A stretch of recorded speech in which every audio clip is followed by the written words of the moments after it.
Well, you see our formats right here. We're going to run 2 segments. First 2 75 laps. Rest of it, the very end is a long segment there, Clint. 200 laps. Full fields in the first 2 segments, and then we're going to cut it down to 26 cars. And that second segment, desperation is going to settle in, right? We've got a lot of cars going for a few positions to race their way in. You do not want to be watching this thing at the couch at the house.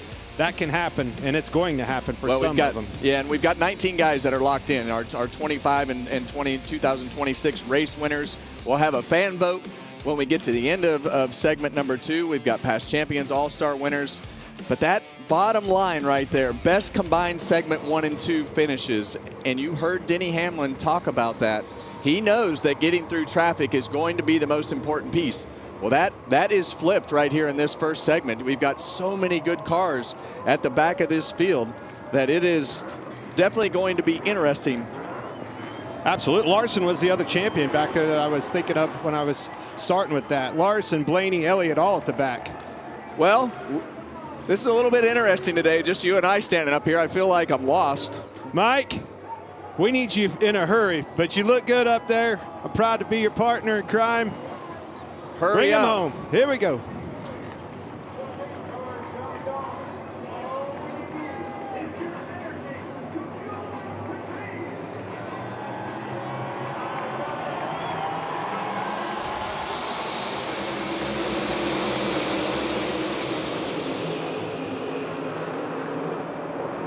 Well, we've still got the flag in Mike's hand, so that was the main accomplishment. As you see, Brad Keselowski on the bottom of Denny Hamlin. I don't know that I expected that, but as we've seen a lot of times this year, Clint, Denny doesn't necessarily take off as good as some of the other cars. Yeah, but he's going to be good. Now look, right here, these are those guys that are coming from the back. You have to make some hay right here. You have to get to the front. Oh, look out. We got one around Priest. Larson's in the wall hard. There's a champion. I was worried about this. Custer, Suarez. And this is exactly what we talked about, starting in the back of this field. When something happens at this particular racetrack, it happens in a hurry. He's getting out here, guys. Trying to get out. He's kind of, there you go.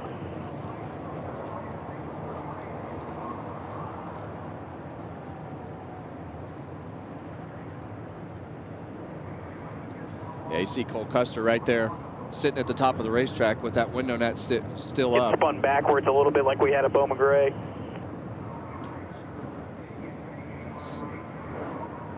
That was Cole Custer on the radio right there, and this 60 car saw Ryan Priest get out of it, but man, that was a massive hit that he took into the outside wall, and they were 3 wide on the front straightaway, and see a lot of damage right there on the 5 car of Kyle Larson.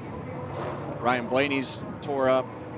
Well, this is exactly the pressure that it puts on these drivers with these segments. You have to go, and that's what they were trying to do. That car's going to the house. Here's your other champion. We just got done saying the 5, the 9, and the 12 had trouble yesterday. It all starts right here with Gilliland in the middle. Priest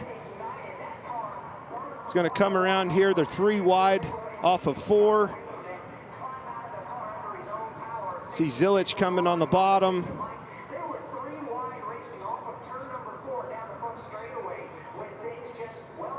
Yeah, Priest comes down. Yeah, I don't know that Ryan Priest knew that the 34 was still there. He came down Priest the racetrack hard.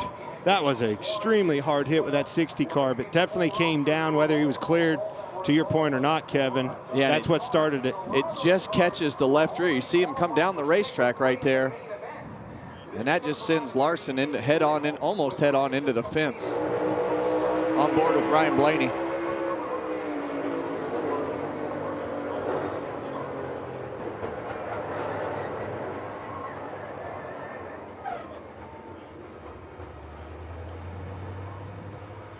See that car of Priest is down there on fire. On board the 17 of Chris Buescher. See all those cars checking up right there.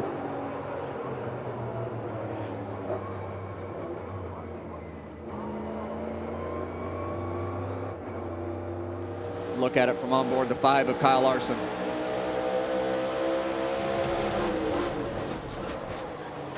Got clipped in the right rear and turned him up into the wall. But this is that scenario, you know, problems yesterday in qualifying, whether it was penalties or whatever else. Yeah, you're 3 wide again. 2 below right in front of you. Easy. Middle. Watch, come down. Easy. He hit hard.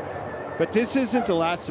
You're going to invert this second segment. This is not necessarily when I thought this was going to happen. I looked for this mayhem to happen in a second segment, and here we are right off the bat. Well, you've raced here so many times as well, Clinton, and you know that when it happens at this racetrack and somebody gets, especially on the straightaways like that, and when a car gets out of control and they start mixing it up, you just can't slow down, and everything just funnels down so fast, and tore up a bunch of good race cars right there.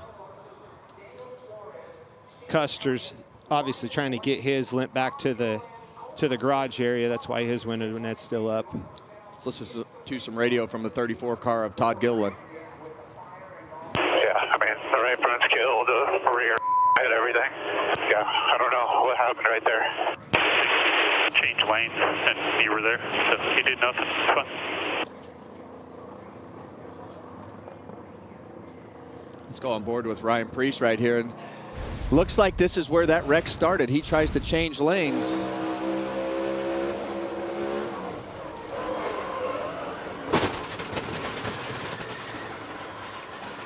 Wow, what a hit, Clint. I mean, that is a massive left side impact right there. Yeah. You don't ever hit anything soft here. And then all these cars full of fuel right there, probably still up in the fuel neck. And well, the way it pulled that left rear wheel around, it was in the wheel well pretty weird. I don't know if it maybe pulled the, the collector tube off of it or something. Yeah. See how the left rear is way back in the fender, and there's nothing in there. I think it jerked all that out. That's what caused the fire. And they'll fill these cars up all the way into that fuel neck. That's how you fill the car up where Clint circled right there. And that whole thing will be full of fuel. Okay, Larry, some of these cars are locked in.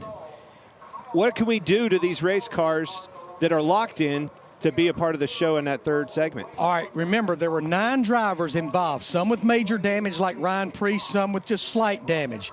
This is 3 segments. It's almost like 3 races. We reset every single one. We'll reset after 75. We'll reset after the second 75, and that's when we start that 200-lap race. If you are Kyle Larson, Ryan Blaney, or Chase Elliott, you are locked in the show.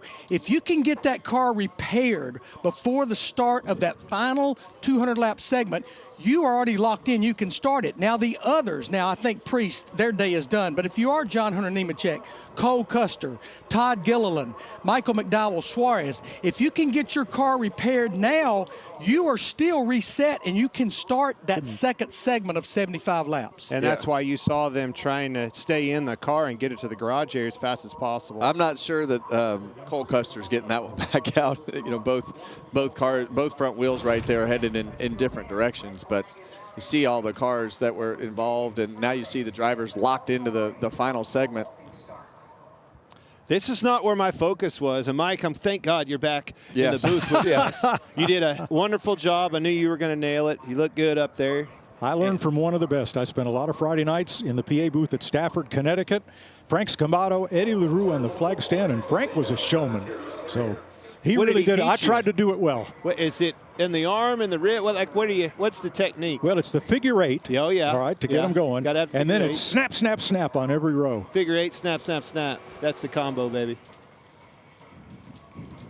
Mike, a lot happened since you were down there. Yeah, did I cause that or what happened there? Well, no. Maybe. Green flag, I guess. Look at you. There you go, figure 8s. And here comes and here snap, they come. Snap, snap. Oops.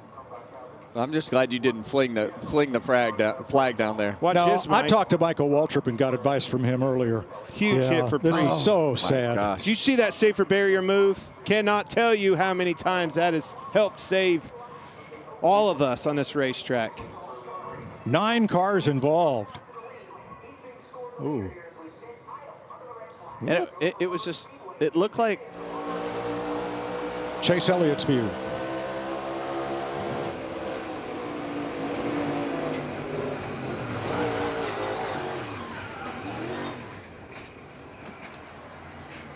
And we'll ride with A.J. Allmendinger, who started scratch on the field because his car was unable to qualify. Here's the Celsius on board.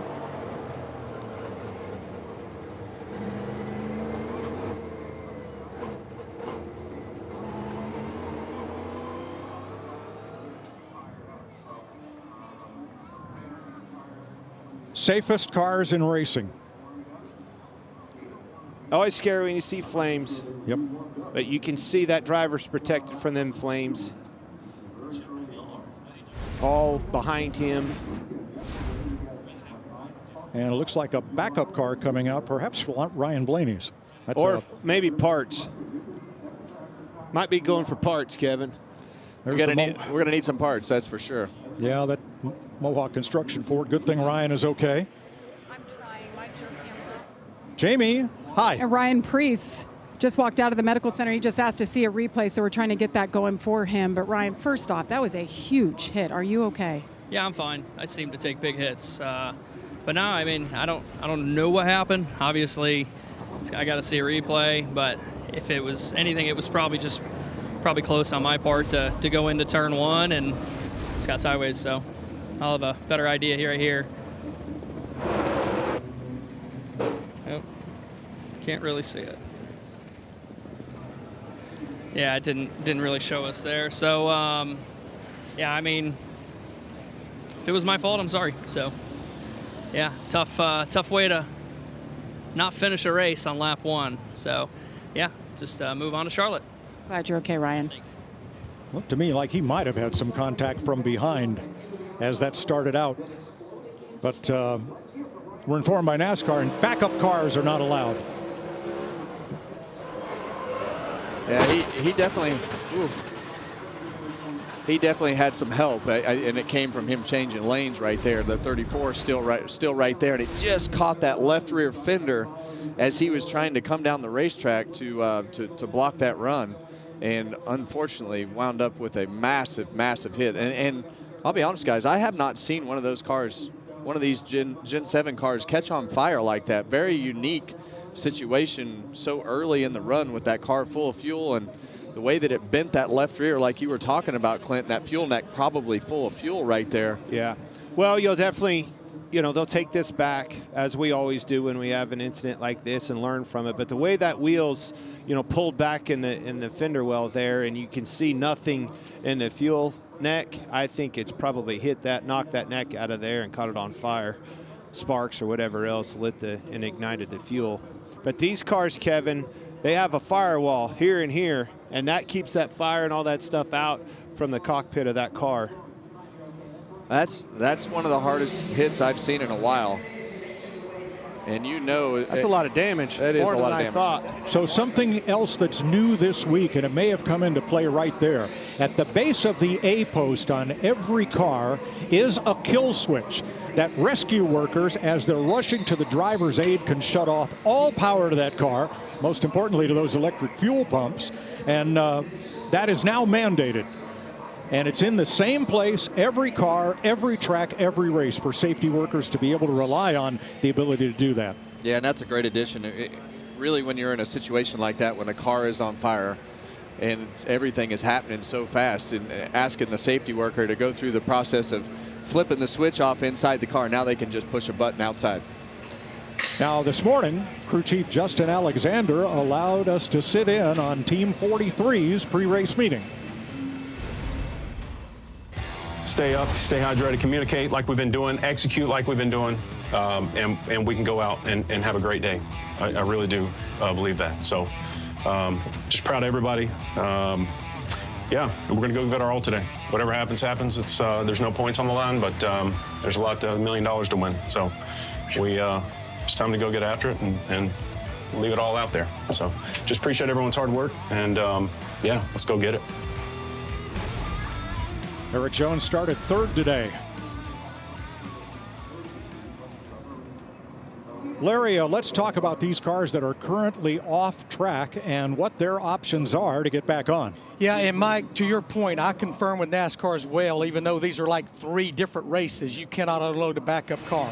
The reason you don't see anybody working on anything is we're under red flag conditions. If you're planning on working on your car on pit road or in the garage area, you can make a plan, but you can't start working until they lift the red flag. Now, like Chase Elliott, the 9 car that's on pit road, when they throw the caution, He's under the DVP clock, the damaged vehicle policy. That's 7 minutes. They have 7 minutes to get that car repaired and back on the racetrack, or they have to go to the garage. In the garage, you can repair your car as long as you want to, but when you come out of the garage, you have 1 attempt. You have 3 laps to meet minimum speed. If you can't do that, you're done for the day. I mean, that's Larry. Jamie is with Ryan Blaney. Yeah, and I just finished talking about it's been a tough weekend for you in this team. You qualified 28th, and just like that, it's over on lap 1, Ryan. What did you see? Yeah, I don't know. I didn't really see much. I knew they were 3 wide ahead of me, and it looked like someone got kind of hooked or something. It just got tight, and honestly, I thought I missed the main wreck that happened above me, and then I think that some guys got tangled underneath and then came up into me. But yeah, it just stinks. I mean, like you said, kind of days over before it even gets started, and but we'll move on. I don't know if we can get it fixed or not. We'll see. But yeah, unfortunate day for Menards and Wrangler and Ford and everyone who helps out a lot, and stinks we don't get to race. But never know. Maybe we'll get it fixed. I see my guys bringing some bumpers out and stuff, so maybe we'll be able to get in the last segment. We'll see. All right, hustle back to the garage. We'll see what Ryan Blaney can do, guys. Thanks, Jamie. Talked to the governor this morning, Matt Meyer. This is the biggest sporting event in the state of Delaware. And heard from both Mike Birch at Speedway Motorsports and Steve O'Donnell, the CEO of NASCAR, that the Cup Series is in Delaware to stay. This is an important market for them.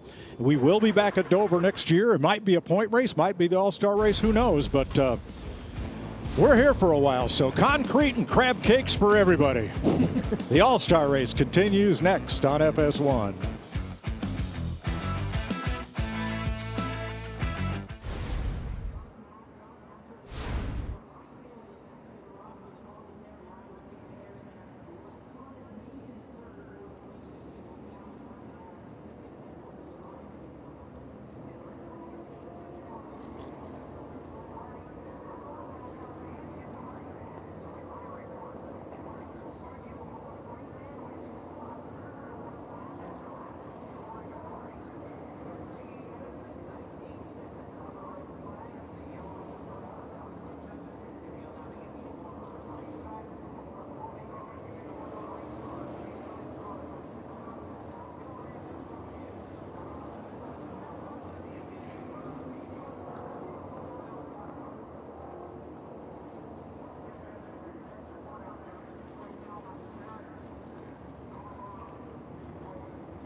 I think he got rear-ended.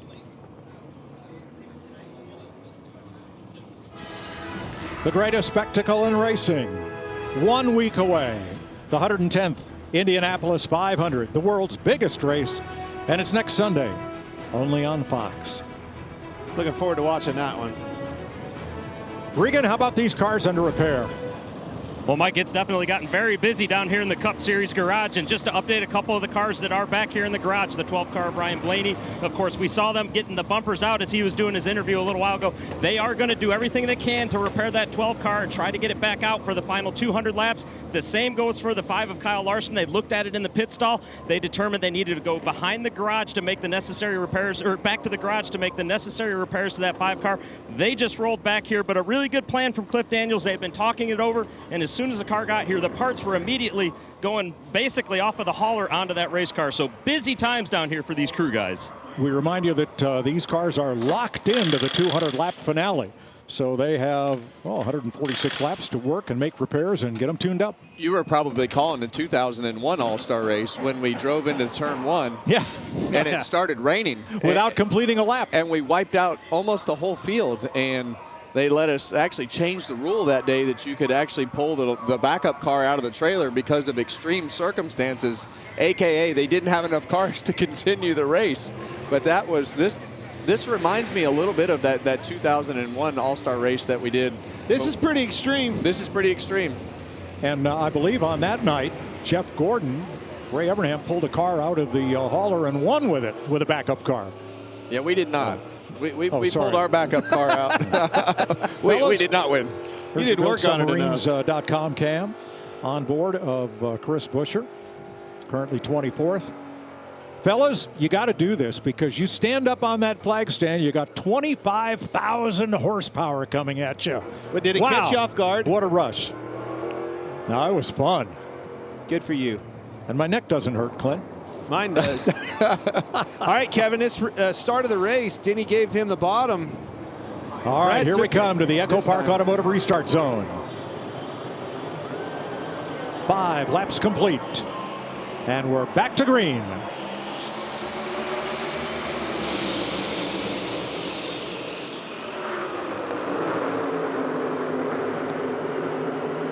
See him 3 wide again. Already back in the middle of this pack.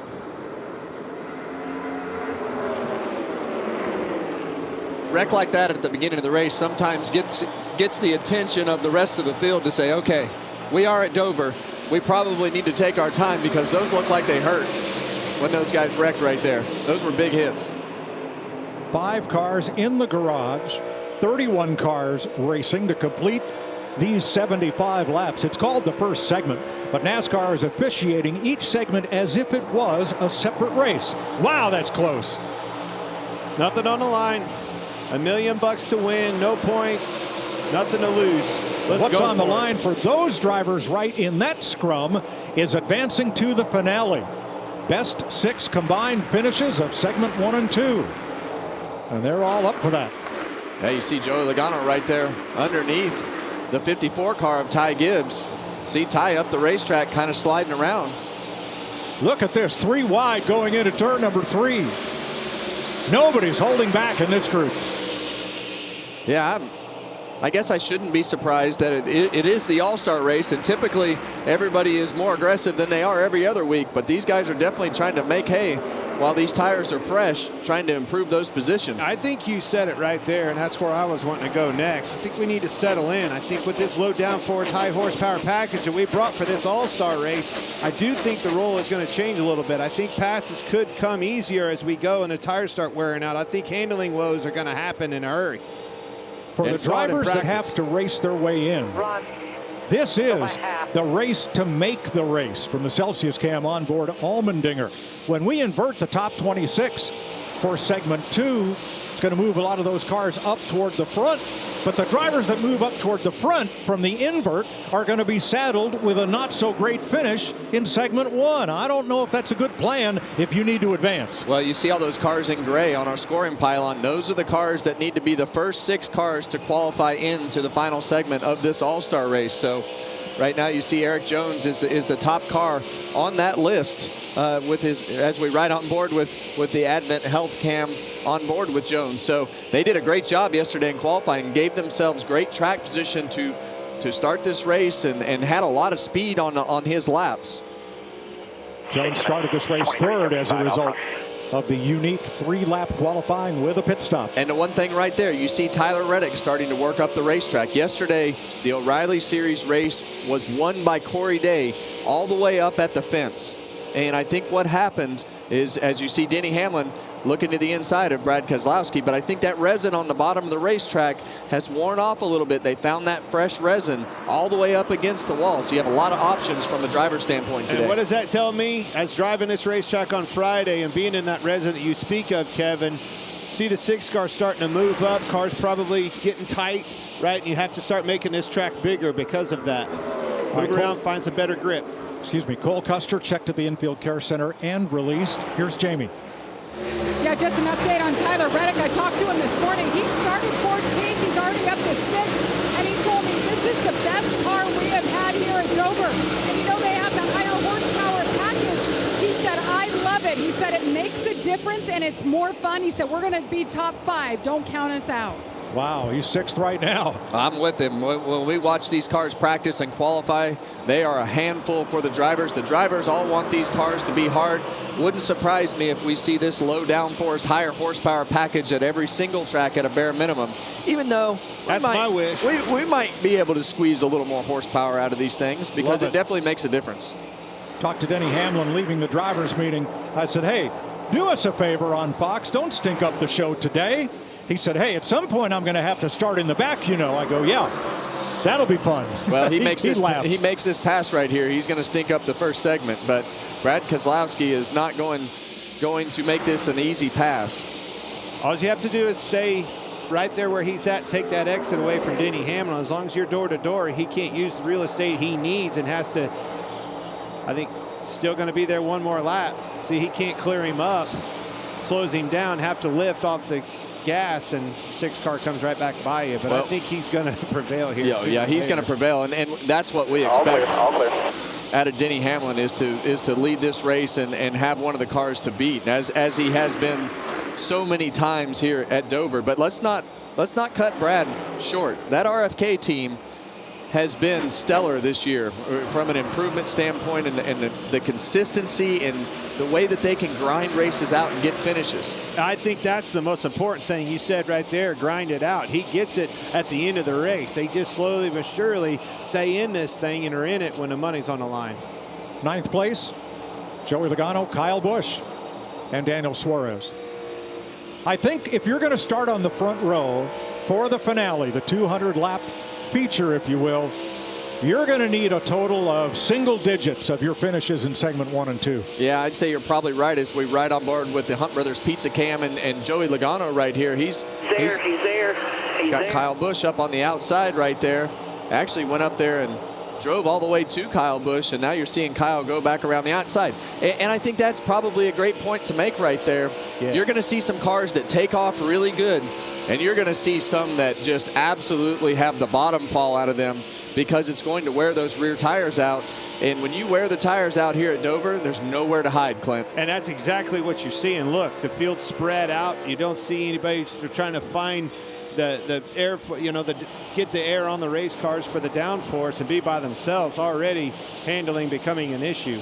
Michael McDowell in that 71. Since the restart, he is up to 23rd from 30th, a gain of 7 now, as has Ricky Stenhouse. Yeah, and you see a little bit of damage. You see some bare bond on top of that right front fender on Michael McDowell. So he caught a little piece of that wreck, but doesn't seem to be affected him to the point where he can't race. We are 1/3 of the way through the first 75 laps. Denny Hamlin leading Brad Keselowski and William Byron.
This summer, the biggest tournament on earth comes to America. You'll see it all right here on Fox.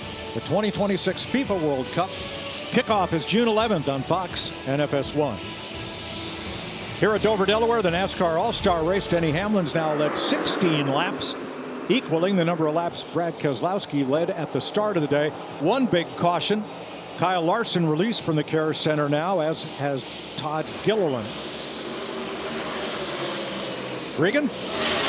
Well, Mike, just to update the number 6 car, Brad Keselowski dropped back to third here and has been struggling just a little bit towards the end of this run right now. Told the team a few laps ago he was too loose. It was starting to free up on him, and just came a moment ago and said, I'm chattering the right rear tire now. So, guys, you know as well as I do, chattering the right rear here at Dover, not something you want to have. No, and that chatter with the right rear tire gets worse because as you go around this racetrack, it's like riding a skateboard down the sidewalk.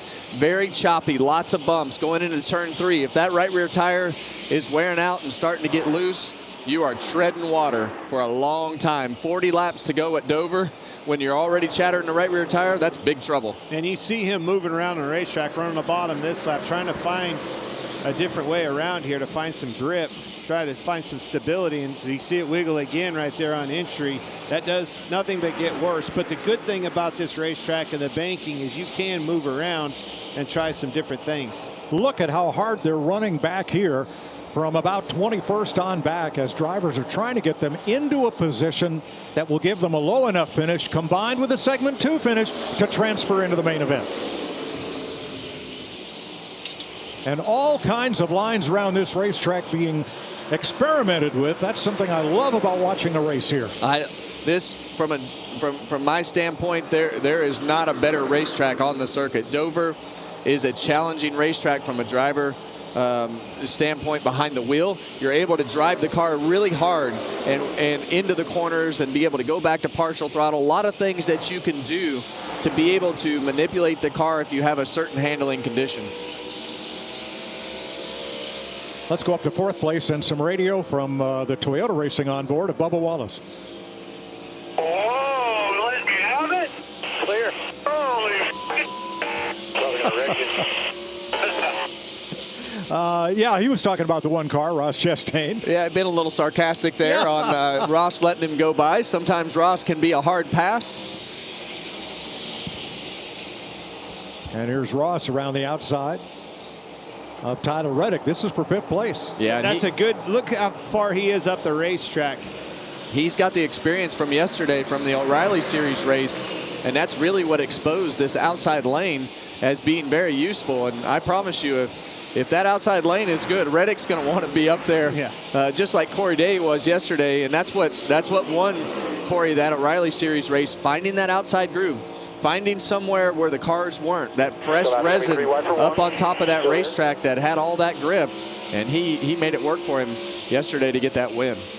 Wallace gunning for 3rd against Keselowski, takes it, sets off after Byron and Hamlin. Here is Allmendinger and Van Gisbergen as they battle for 25th. Yeah, and you see Van Gisbergen way up the racetrack right there. And that's hard at Dover because it is a lot further around that corner. It's a long ways from the bottom of that racetrack to the top. So what you do from a throttle perspective and the percentage of throttle that you have to run around the top of that racetrack, much different than what you will do on the bottom. And everybody in that group is trying to transfer. All right, Cody Ware right here. He's off the pace, struggling with the handling on his car big time. But what that's doing is really bottling these guys up, and they're utilizing him as an opportunity to pass. Somebody's running too wide, racing each other. Saw it with Chase Elliott earlier, got a 2-for-1 out of that scenario when they caught Cody Ware. That's creating some good opportunities for people. Yeah, it's kind of like a jammer car, right? Like you put a jammer car in some of those street stock races, but and I'm not knocking on Cody Ware. When you have trouble at Dover, there's just nowhere to hide. You're constantly in the way. Whether you see him in the middle of the corner right there, he's like, well, I'll just go in and go halfway up the racetrack, and one guy's going high, one guy's going low. It's impossible to get out of the way here. I asked him this morning about that big wreck that he had at the end of the Watkins Glen race, and he said, fortunately, it looked a lot worse than it was. He says, I'm a little sore, but nothing like it looked on the camera. I'm telling you, when you see, he's going to pit right here. When you see a car off the pace like that. Being at this racetrack, it is hard to explain the demand of this track and how fast you are going around here. Brian Blaney's found a great place to watch up there on the photo stand. I believe that's between turns 1 and 2. Yeah, and his car's in the garage. He was involved on that lap 2 wreck, and they're actually working to get that car fixed. So what do you got over there, Larry? Yeah, if you go back to Friday, we had an hour-and-a-half practice with 2 sets of tires, and there were teams that ran a lot of laps. In fact, Chase Elliott ran 108 laps, but right now, 45 laps, nobody ran more consecutive laps than that right there, so we're kind of getting in no man's land as far as tire wear. And we heard a lot of tires worn out, and you know, once they get past that point of talking about the tires being worn out, with this Gen 7 car, the first thing that's going to go is that right rear tire. And when that right rear tire goes, you have no choice but to just back the pace down and find somewhere that you can work, because the rubber's not coming back. It's gone, and you have to manage the car to make 30 more laps. 47 laps complete in this first 75 lapper. It's All-Star Day at Dover.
Look out, we got one around Priest.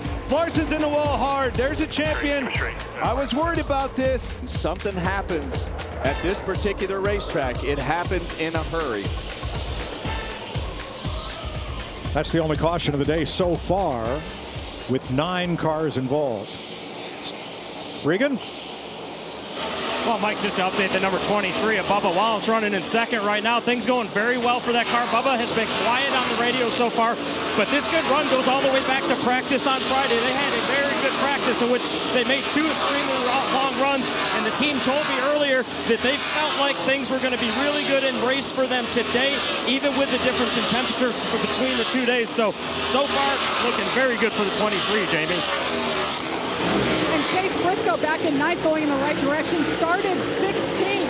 Now on Friday in practice, they ran the entire session, got 72 laps in, and when they called him in on the very last lap, he got too high, smacked the wall, and destroyed the right side of the car. Had suspension damage, had to replace the splitter. They had all kinds of damage work to repair. So they weren't sure what they were going to have today. They thought they may be a little off, but so far so good. The team did a great job putting this 19 back together. If he makes this pass on Brad Keselowski, it'll be the 6th car that he, Briscoe, has passed since the restart. You know, talking about Bubba Wallace in the 23, if you look at him right now compared to Hamlin and Byron, Hamlin and Byron's throttle trace looks like my EKG for my physical the other day. Up and down, up and down. Bubba Wallace gets in the throttle just nice and smooth, a straight line up the wide open. Well, Larry, if you told me that, knowing what I've experienced in that truck race, that tells me that Toyota's making grip for him. And the other one is his teammate, all the way up from 14th, Reddick, on the move in a hurry, making a lot of hay up high on the racetrack. One thing I've noticed, Clint, you know, we talk about that right rear tire and this aero package and everything that we've got going on with these Cup cars. A lot of really straight entries. And that just means that they can't turn the wheel. They're shallowing that entry up, because getting into the corner because that car is loose. That's right. You see Reddick drive that thing down a groove straight up the hill, use that banking, kind of diamond that corner, come back down the hill to try to straighten out the entry and the exit on both ends. Christopher Bell outside Kyle Busch. Oh, up in the wall. That's Hocevar. And caution waves for the 2nd time today, lap 62. They go in and get it really hard. His Talladega win, very popular across the country, social media, even people that don't have any idea what NASCAR is knew about his celebration at Talladega. And that got him into the All-Star finale, locked in, but he's been up against it. What do you think here, Larry? Well, we're going to go back racing. We're going to probably go back racing with about 6, 7, 8 laps to go. You have limited sets of tires, including what you started the race on. You only have 6 sets of stickers, but you have those qualifying scuffs. I think you're going to need tires. If you don't put tires on, you're going to get run over. This would be a good opportunity to use one of those sets of scuffs from qualifying yesterday. Yeah, and it looks like that's exactly what we showed. That tire has come unwound there on the right front. You saw that big wad of rubber on the racetrack that was all spun together. That's what happens sometimes when these tires come apart like that right there. Don't be surprised that somebody doesn't try to stay out here and try to steal a good finish, but I just don't have a good feeling about that. Man, I'd be mad at my crew chief if he left me out. As bad as these things are to drive right now, I'd be mad at you, Larry. You got the steering wheel. Come on down pit road. I've done it. I've done it. There's seen way up high out of the groove. Knew he had trouble. I think he kept it out of the fence for the most part. Let's ride along with the 77. And you can hear it. Oh, no, he didn't keep it out. He hit it pretty hard. Yeah, you can hear that tire. You can hear the tire coming apart and hitting the hood and the crush panels, everything.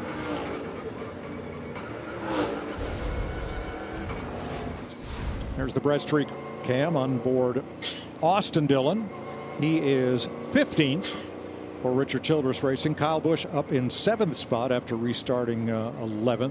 All right, fellas, let's talk about this. With 12 laps to go, and the idea that we're going to invert the first 26 finishers 12 laps from now, where do you want to be at the end of this one?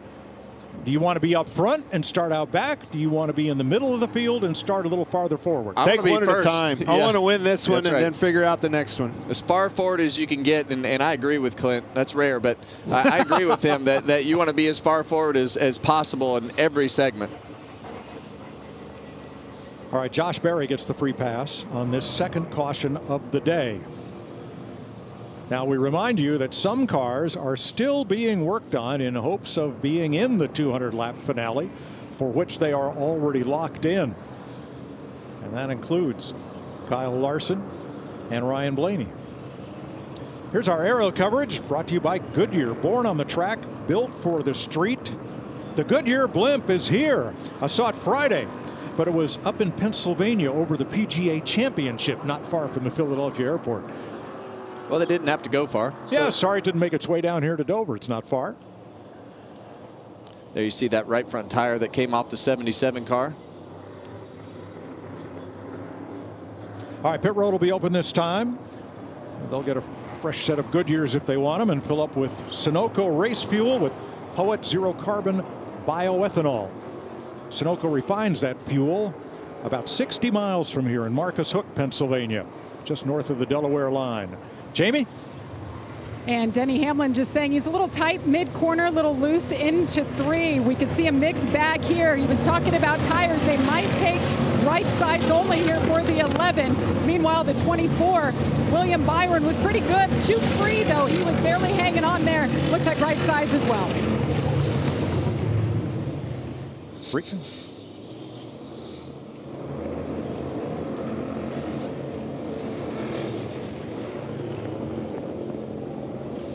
Now, one thing about it, these drivers that pitted, they still have to come back and put sticker tires on between the 2 segments. They can't stay out. Of course, those will be non-competitive pit stops. We will have less than 10 laps to go in this first 75-lapper.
Baseball night on Fox. This week we've got the reigning champs. Shohei, Freeman, and Betts take on the Brewers. Or you'll see Cardinals, Reds, Saturday at 7. only on Fox. When pit road opened, 11 cars stayed out. The first 11 cars back to Van Gisbergen stayed on track, and then I have at least 10 cars taking 2 tires only. A lot of different strategies here to finish this off. Yeah, and my gut tells me that you're going to want those tires. I know there's only going to be, let's see, 7 laps to go right now, and they're choosing, so they're going to have to survive for 6. So actually, all those caution laps gave these guys up front a little bit of help. For sure helped them, but you're going to see these guys coming in a hurry. This is a recipe for disaster. And you're right. And you saw what happened on the first lap. And a lot of times you see those guys spinning their tires, all those burnout marks on the front straightaway, as you see Kyle Larson looking on the bench. Row 14, William Byron will be the first car, I believe, with tires, with 2 tires. Byron, Reddick, Gibbs, and Jones. Yeah, and Kyle Larson was right there with him. Got that speeding penalty, and now he's going to have to work himself up from the back. Kyle Busch. Got the speeding penalty. Yeah, Larson, okay. He's the guy sitting down there on the bench, Clint. I know what you meant. Whoa. Toyota Cam from Bubba Wallace. Can Wallace and Hamlin, without fresh tires, hold this group off? They can. 6 laps? But it's going to be interesting to see if these guys, they're pretty far back, so they've got quite a cushion to be able to hold on to this. Through the Echo Park Automotive restart zone and back to green. Hamlin takes off. And you see right now on these restarts, there's just nowhere to go for those guys that are all bottled up with those fresh tires. You have to go where they aren't in the corners. You see Bubba Wallace challenging Denny Hamlin for the lead. Side by side, up front, and everybody scrambling among the cars on new tires. Look at this, William Byron with 2. Riley Herbst is right in it. Alex Bowman, 5 to go. That's twice on the start. Denny's given that inside up and gotten past. I think they're going to be fine. Yeah, and I think another thing that's a challenge on these restarts, not only is there nowhere else to go, but that rubber gets built up on the racetrack, and it kind of narrows the groove back up because they pick up all that rubber under caution. So right now those guys with tires aren't making up a lot of ground.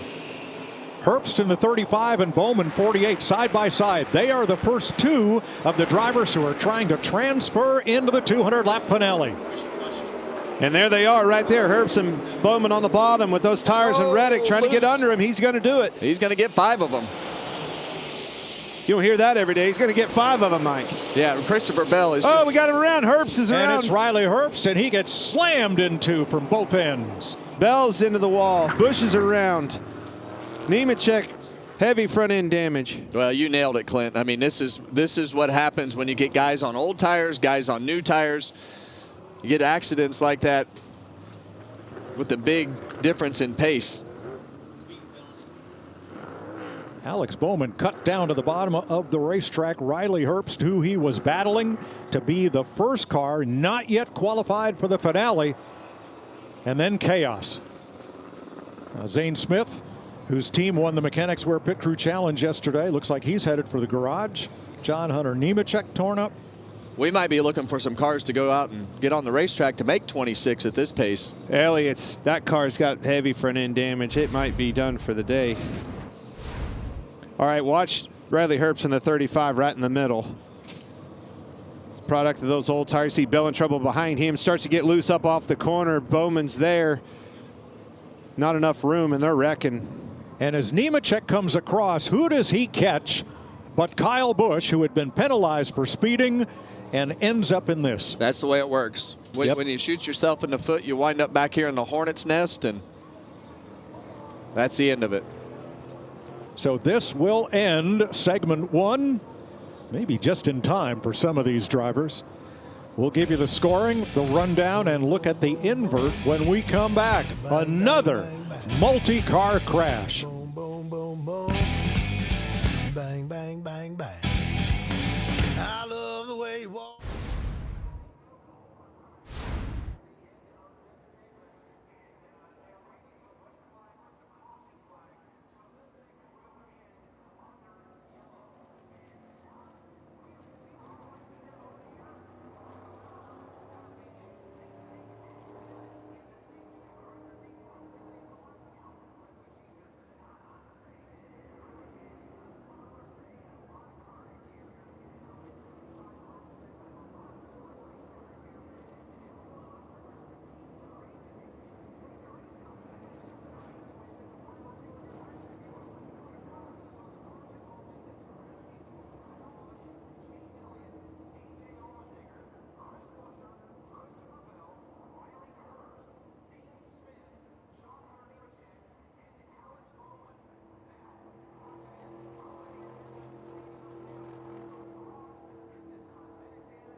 That's why this place will work, though. That's why it's working. In my opinion. Well, the first 75-lapper on All-Star Sunday begins with a 9-car crash and ends with a 9-car crash. At least one driver involved in both of them. But 75 laps is done. Everybody gets to come in and work on their cars. There's Christopher Bell's already in the garage. Let's unpack this. Yeah, you see that 35 car right there in the middle of the screen, a treetop car. He's Riley already Herbst get loose. He's already loose. Bowman just gets into him because he isn't able to finish the corner, and then you just see the stack up behind them. That's a product of old tires and new tires coming, pressure. You saw Bell in trouble even before that. They were along for the ride there. And remember, folks, this straightaway is banked, as are the corners, so you just don't straighten out like you do on a flat surface. And narrow. I mean, it is so narrow. There are not very many places to get out of trouble.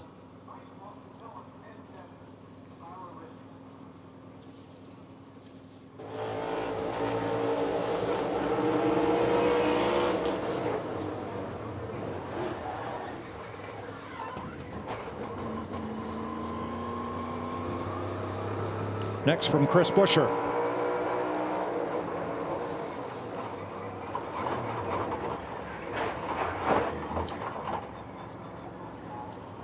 All right, while they're working out the invert and the lineup, Josh, you had 9 cars crash to start this, 9 cars crash to end it. It's been an eventful day. Well, yeah, it certainly has been an eventful day, Mike. Josh Sims alongside Jamie McMurray got the start-finish line just behind us. Victory lane just right over your shoulder. A driver will be there later on getting a million, what we say, smackaroos? Is that what Clint said? Smackatellis. There you go. Yeah. Well, let's check out all the action that we had so far. Segment number 1, Mike Joy. What about that? Waving the green flag, and he did not drop it. That's great to see, but as this thing started, we saw a little chaos. 9-car pileup right away, Jamie. Yeah, on lap 2, you see that Priest. That was a massive hit that he had down into turn 1. A little bit of fire in that car as we right on board here with a few different guys, see their perspective. You just don't realize how fast this track is until you're trying to get slowed down. That was a huge impact by the 60 car. Glad to see that Ryan was okay. Yeah, checked and released from the infield care center. Carson Hocevar later on, a tire goes down for him, so he gets into the wall. Tough break for the 77. They take that back to the garage. And then, like we started, we kind of get towards the end of this, and another 9-car crash. We bookmarked it for sure in this first stage right here. Definitely a product of some guys being on new tires, some guys being on old tires. At this point, Josh, I'm hoping that we have enough cars left to actually run the final 200 laps. Well, Bubba Wallace was your stage winner, or I'll say segment. We're doing segments for the first 75 laps. Let's check in with our pit reporter, Regan Smith. Well, Josh, Jamie just mentioned if there's going to be enough cars to run these final laps. I can tell you, based on the work going on down here in the garage, it is extremely busy. We got Riley Herbst just involved in that last wreck. He just got pulled in. Christopher Bell, he came into the garage as well. We've talked about Ryan Blaney. They're still repairing this race car over there, trying to get it back out for the end of the race. Carson Hocevar sitting over here. More cars pulling in. The 9-car Chase Elliott being pulled in the garage right now. Kyle Larson standing here right now watching his guys work on his car. Kyle, I know you don't want to be back here in the garage, but with this format, still maybe a chance to get back out there and have a little fun later? Yeah, and I mean, I've seen our team pull off some crazy stuff before in the past, so yeah, we'll see if they can get it fixed up enough. It looks like 5-team arts and crafts right now, so nice class and session, I guess. But yeah, I try to make the most out of a shitty day. Well, arts and crafts, as you described it right there, we know you got a pretty good paintbrush on the racetrack to figure something out also, guys. So, Jamie, your take on the arts and crafts with everything we've seen so far? That was the interview of the whole weekend right there by Kyle Larson. Perfect way to talk about his frustrating day. Yeah, I mean, look, for me, watching Hamlin kind of dominate that first segment. There you go. Yeah, first segment. Nailed it. And then Bubba being able to pass him on the restart. Just got to keep our eye on what those guys are able to do as they get back in traffic here. Can they adjust on their cars and get through traffic? We saw the track widen out. Clint and Kevin have been referencing this. The track is so wide. The way that they've treated this, it just has given these guys a lot of opportunities. It still looks like the bottom is probably the place you want to be, but it's hard to complete that pass if the guys run in the middle. All right, well, the teams are going to work right now in the garage and on pit road. When we come back, we'll give you the lineup for segment number 2 as we continue with the All-Star race here at Dover.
What is exactly in the museum as far as the Earnhardt collection?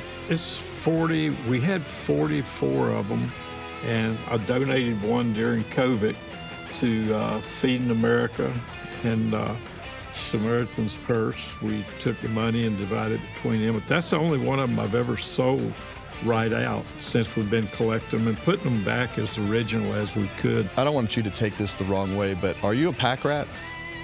Sort of, yeah. That's the all-new Fox Sports digital show Speed with Harvick and Buxton, fueled by Poet. Subscribe where you get your podcasts. That Richard Childress Museum is fantastic. It's the old Richard Childress Racing Shop. And I don't know who this fella's spotting for up on the roof. I hope he's not spotting for anybody, but he's having fun. He's the new spotter for the wrecker that we're going to add to the field. Yeah, starting, 31st. Jamie. Well, Chase Elliott has been checked and released, his car back in the garage with so many others. Is it as wild out there as it's coming across on TV, Chase? It certainly has been, for sure. At least where I was at, it was pretty wild. So yeah, hate to get caught up in that. I knew better. I saw it getting crazy. I should have bailed, but yeah, it was just a lot of different strategies going on. Guys trying to better their spot, I guess, for the brake and the invert. So yeah, saw him crashing, tried to get checked up, and the straightaway has so much banking, everything kind of slides to the bottom. Unfortunately, it was where I was at. So yeah, I don't know. Try again, go to Charlotte, and hopefully have a better week there. Does that mean you guys are definitely done? They can't fix it at this point? I haven't seen it. I know the steering was locked up. That was why I had to get out where I did. So I'm assuming they probably can't fix it. There's no points, and we're not going to win. So I don't know what the point of fixing it is at this point. But certainly if they want to piece it back together and go run, I'll be happy to go make laps. But we'll see what Alan decides to do here in a minute. I'm sure there's a lot of Chase Elliott fans that like to see him back in the hunt. The 2020 All-Star Race winner. Thanks, Jamie. Now, one driver who is set to start the segment 2 on the pole was involved. He was the one driver involved in both the big accidents at lap 2 and lap 73. That's John Hunter Nemechek. But his car's in the garage, and so is Chase Busher. Christopher Busher. I'm looking at Chase Elliott on the screen. Yeah, there's Busher trying to get things repaired so that he can take his starting spot for the second 75 lapper. Yeah, check of social media. Back when Jeff Gordon took that backup car and won the All-Star race, Robbie Loomis was the crew chief, not Ray Evernham. Thank you, Ron Thiel, for the collection. And no truth to the rumor that the wrecker will start 27th and the rollback truck 28th. Jamie. Well, you mentioned it, John Hunter Nemechek. Not an easy start, and then you end up here. Take us through your short day so far. Yeah, it's been a weekend for us for sure. But we battled back. We were running inside the top 26 there for the invert before the final caution, and then we had a great restart that last one, and we were making hay through the middle up top. Felt really good, and yeah, I don't know. The 35, I guess, got turned or lost it on the front straightaway, and everyone kind of piled in there. So we would be the pole sitter for the second segment here, but sadly we're wrecked, torn up, and sitting in the garage the rest of the day. So sucks to not race for $1 million, but thank you to Dollar Tree, Pie Barker, Toyota, everyone that helps get us here. I'm looking forward to going to Charlotte next weekend and having a really solid run. How wild is that? 2 wrecks and you're sitting there on the pole. But do you know for sure they cannot fix this car? No chance. I don't think so. Not by the time that they want to get going for the second stage. So I doubt even if we could do it that we would end up transferring with the cars that are out compared to the cars that are in right now. So who knows? I guess anything is possible. So we'll walk back to the garage and go find out. Thanks, John Hunter.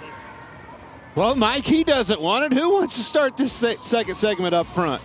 Well, Riley Herbst, if his car is fixed. Christopher Bell's car is in the garage. Chris Busher's in the garage. Maybe Allmendinger will end up on the pole for segment 2 with Zane Smith. Yeah, we saw Allmendinger do a 360 down there. Unfortunately, didn't get wiped out by anybody, but looking like he might be the guy that starts this race. Zane Smith involved in a little piece of that wreck as well. Stenhouse drove through it. Ty Gibbs drove right through it. Alex Bowman was right at the start of the wreck, with Riley Herbst. So, whew, man, So all the way back to Denny Hamlin and Bubba Wallace, who won the first 75 lapper. There they are in row 13 for the restart. Then, according to the order of finish, or the way they were running at the end of segment 1, Busch, Elliott, Josevar, Suarez, and the rest. Mistakes, Kevin. We've seen it so many times in NASCAR and throughout the 2026 season. It's really what makes the difference. This list right here, Kyle Larson, Ryan Blaney, mistakes in qualifying put them in the back of the field and got them involved in the first lap wreck. Now, Cody Ware. Here's what's different about this All-Star race. Cody Ware and everybody else who is laps down, that's all erased. For officiating purposes, we're starting a brand new race for 75 laps. Everybody restarts, or everybody starts on the lead lap. I don't have to go down and wave the flag again, do I? I mean, I'd prefer that you don't. Okay, that'll be fine. Let's go back to yesterday when Zane Smith's crew, led by Ryan Burgundy, had a great day yesterday in winning the Mechanics Wear Pit Crew Challenge and the $100,000 that came with it. Ryan Blanchard, Michael Luria, Adam Riley, Jaron Davis, Nathan McBride, Ray Hernandez. All were waving American flags when they were introduced today on stage as the Pit Crew Challenge winners.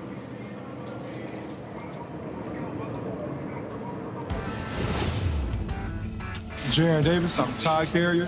Fun fact about me, I know a lot about animals. Michael Loria, front changer, former hockey player.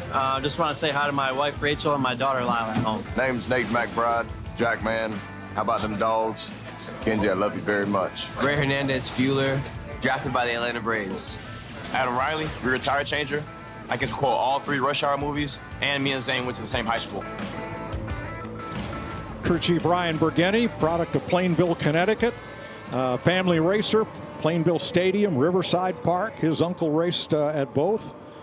And spotter Ryan Blanchard completes the group there. And they're $100,000 richer. Well done. All right, so it looks like A.J. Allmendinger and Zane Smith may end up on the front row. Well, it's not going to be Zane Smith. That car is all torn up. That's SVG right there in second. Well, who else is left? 17 of the 36 starters were involved in either the first or second big accident in the first 75 lapper. Well, nothing tells that story better than the black marks on that front stretch. It's been busy today. And I've seen it like that a number of times at this racetrack. When they announced that the All-Star race was going to be here, I was like, well, I don't know. That might be wild. And with all the scenarios with the horsepower and the simple diffuser and the resin on the racetrack, this is just added up to be wild. And they are having a tough time with the strategy and the cars. Getting everybody aggressive keeps it exciting. We've had a couple wrecks to go with it. Sure does. Well, this is our final NASCAR on Fox event for 2026. Of course, we'll all be back in Daytona and wherever they hold the Clash next year in February. But IndyCar is ready for the greatest spectacle in racing. The 110th Indianapolis 500 is next Sunday, May 24th on Fox. Coverage begins 10 a.m. Eastern Time. Can't wait. They're going to run for the pole tonight on Fox.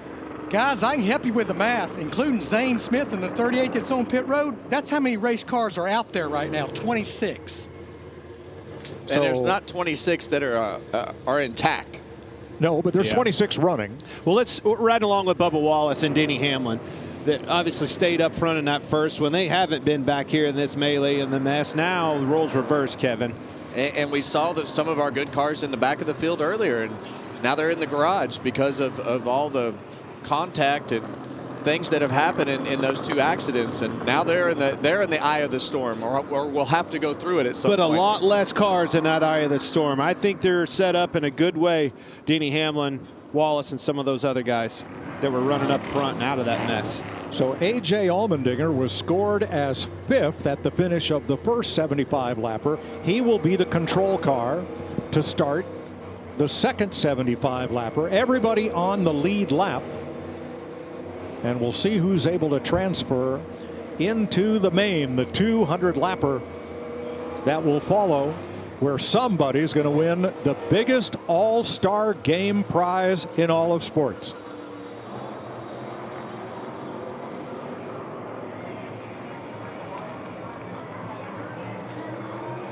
Green flag for 75 laps, segment 2.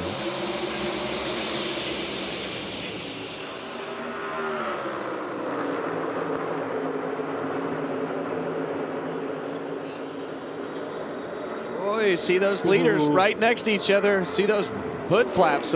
They're so close that it's pushing the hood flaps open on A.J. Allmendinger's car. No. Contact. SVG got loose underneath him off of 4. That could have been big, right in front of the whole field. And how about Ty Dillon? He and his team qualified 16th to start the first 75 lapper. With the invert, he is now 3rd. Yeah, and that car had actually pretty good speed. We actually made reference of it yesterday in qualifying. You see him right there. And see on the bottom of the screen, Denny Hamlin, Chase Briscoe trying to make their way forward. The best combined finishing position of segment 1 and segment 2 starts from the pole in the 200-lap finale. And if you're Denny Hamlin, you're seeing what you want to see. These cars starting to get spread out, and you can pick them off one by one. You know the handling's good in your race car. You know the speed, but you haven't had it mired back in traffic. It will be different for him. Wallace, those guys that led had to clean air. Not so much now. Yeah, right there you saw, you see on board with Joey Logano on the Hunt Brothers Pizza camera. He's up in that outside lane, making some headway. Slower on entry. Now, top of the screen, those two Toyotas are in the All-Star race. Michael McDowell in the 71 Chevy is not. He's one of those drivers in gray on your scoring pylon, trying to race his way in. 6 will make it, and it's not based on the pylon. It's based on the combined finish for both segments. Jamie?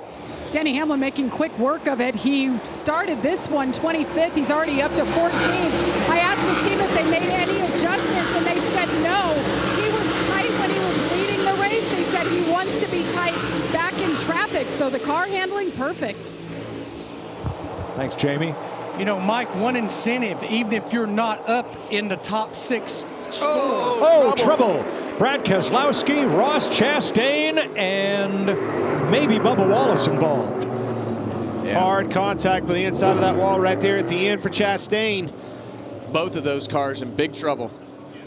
Bubba might have got a piece of this. Looked like the front splitter has some damage there. Yep, you see the damage right there on the bottom. Left front's broken on Ross Chastain's car, hard hit. And that doesn't look like a lot of damage, but that is really the beginning of what makes the downforce on this car as it rolls underneath. So that nose of that splitter is super important. First caution in this second 75 lapper. Chastain, Keselowski, Wallace, all of whom are guaranteed into the finale. Now, what happens if all 19 cars that are guaranteed in can't start the finale? Well, instead of transferring 6, we'll keep going down the list. 7th, 8th, 9th, as many alternates as we need. Plus, of course, the fan vote winner.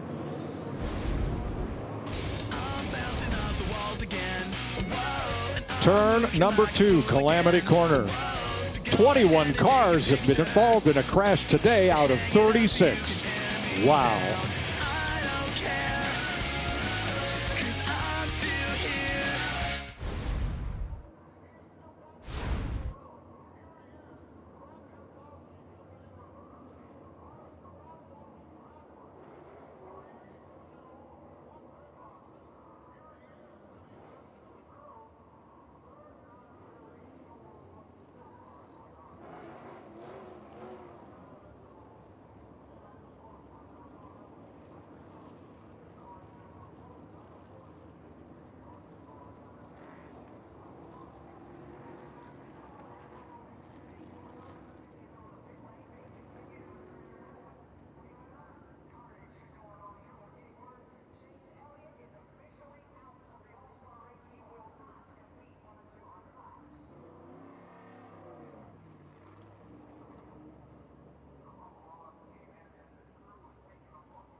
He's the greatest road course racer that's ever come through the Cup Series. Or none. I mean, it's not even close. He's a couple wins away from tying the most road course wins ever, but he's the best road course racer that's ever come through the Cup Series, period. And, I think that the thing that makes Shane good, in my opinion, that he gets to race every week. It's not like a ringer coming in. This is a team that's racing every week, and they're able to capitalize on these moments a lot better because they're full-time racers. Join Kevin and the crew for Happy Hour, a new episode twice a week. Download, listen on your favorite platform. That conversation has two names: Dan Gurney, Shane Van Gisbergen.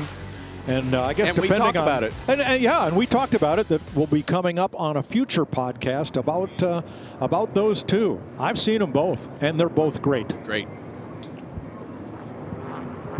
Bubba Wallace has gone to the garage area. We'll show you why.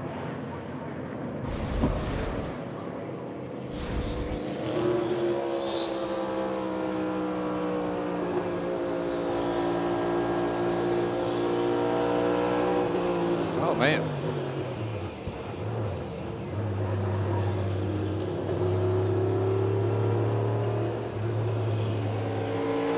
Here's Ross Chastain. Not clear.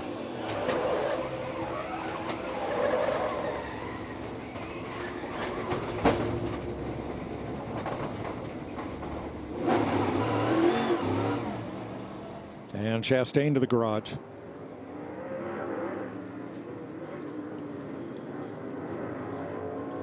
Meanwhile, Brad Keselowski found a different way to get to his pit with at least the right side tires down.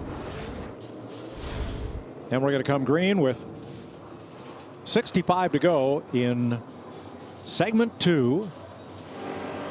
Well, the field's a little smaller than it was the last time coming to the green. Hopefully we don't continue this trend, but see what happens. 23 cars on track. Allmendinger, Van Gisbergen fire off, and we're back underway. A lot of wheel spin from that 97 car. Reddick right to the top. Look at the outside. Look at this.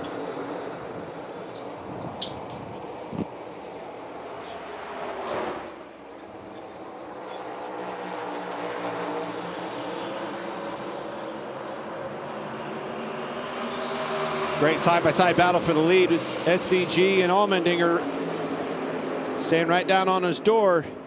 Makes those cars loose. Yeah, and we saw those cars make contact last time, but you see Shane giving it everything that he has right there on the bottom of the racetrack. This is where they made the contact last time. Off of turn 4, he got loose. And they better get going because Gregson and Ty Dillon are coming. Right behind them, Stenhouse and Gibbs side by side with Zilich looking on. Uh-oh, too close. Yeah, they Look better at all Reddick get on the going. outside of the top. Here he comes. It's like a different gear right now with the speed difference between that 45 and these cars that started at the beginning of the pack right here. Patience, you got a really good car with that 45. You got a chance to win $1 million. A little patience going to go a long ways here. Yeah, and his car is just able to roll so much more speed up on the top of the racetrack. And these guys up front just can't quite clear each other to break free. Best combined finish based on the running position. They lose. Be careful. Oh, That's no. what I'm talking about with Reddick. Whoa, that was close. Van Gisbergen around, brings out the caution for the second time in this segment. All right, get spin here. We can't get spun. Single car. I don't think anybody got collected or anything there. But that's why patience is a virtue if you're in a situation with Reddick. Those two cars battling for that position. It was only a matter of time before one broke traction, and that was SVG in a 97. Josh Berry will get the free pass as Gregson and Allmendinger come around. All those drivers in gray on the pylon, they are racing to make the finale. And we have one extra that we're going to be able to get in. See what happened right here, but Allmendinger stays on his door a little bit harder down here in 3 and 4, just trying to make something happen. They make contact down the back straightaway, but you're going to see AJ really squeeze him getting in the corner, and it just gets loose on Shane. Tyler Reddick threaded the needle between Van Gisbergen and the wall and escapes this one.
Next weekend, the NASCAR Series returns to Charlotte Motor Speedway. The Craftsman Truck Series kicks off the weekend on Friday at 7:30 p.m. Eastern on FS1. On Saturday, the O'Reilly Auto Parts Series keeps the action rolling with racing at 5 p.m. Eastern on the CW. Then on Sunday, the Cup Series hits the high banks for racing action at 6 p.m. Eastern on Prime. All right, 20 complete, 56 to go. In this second 75 lapper, there are the drivers who are trying to race in, and more than 6 of them will transfer because some of the 19 cars that are locked in are in the hauler. Add Ross Chastain to that list and Chase Elliott of cars that will not make the call for the 200 lap finale. So that means at least 8 of those drivers trying to race in will transfer and have a shot at the $1 million. And it really looks like in order to have a shot at the $1 million, you just need to keep your car rolling at this point. It's a tall order. But it seems to be very difficult. Mind you, you're battling to start on the front row of this third segment. And the battle, in my opinion, is between that 45 and the 11 you see back there, in the 5th row. We know the success that 11 had in the first segment. 45 was right there, but who can lead this and be on the pole of the third one is what it's all about. Back to green with Tyler Reddick outside A.J. Allmendinger, who gets a good jump to turn 1. They see Reddick right back to the top of the racetrack. The bottom of that racetrack right there is really clean right now. See him 3 wide again, back in the pack. Carson Hocevar back on track and running that high Harry Kent groove, if you will. Denny Hamlin making up some ground there in that group. You know, you talk about Hocevar and being back on the racetrack with all these mishaps and these cautions has given that team time to fix that car, and it looks like we're going to be just fine here with the 77. And remember, they're all on the lead lap. Anybody who lost laps in the first 75 lapper, that's all erased. This is officiated as a completely new race. And that 77 came and got 4 fresh tires to caution before this one. So a little fresher tires he's working with. Trying to improve his combined finish, which right now would have him starting the finale in 20th. Allmendinger leading this would be 12th in the finale if he holds on to the lead, but here comes Reddick. Yeah, and AJ has done a great job of just keeping Reddick back there longer than he probably most people would have, but I think Tyler Reddick is going to drive off into the sunset right now. How about my man Noah Gragson running third right here? He's kept that blue oval clean so far. Patience is a virtue, and he's done a good job keeping that thing in the hunt, right? And he would be in the finale, lining up 14th based on his current running position. Might not have to fall back on the fan vote as he did the last 3 years. He won it.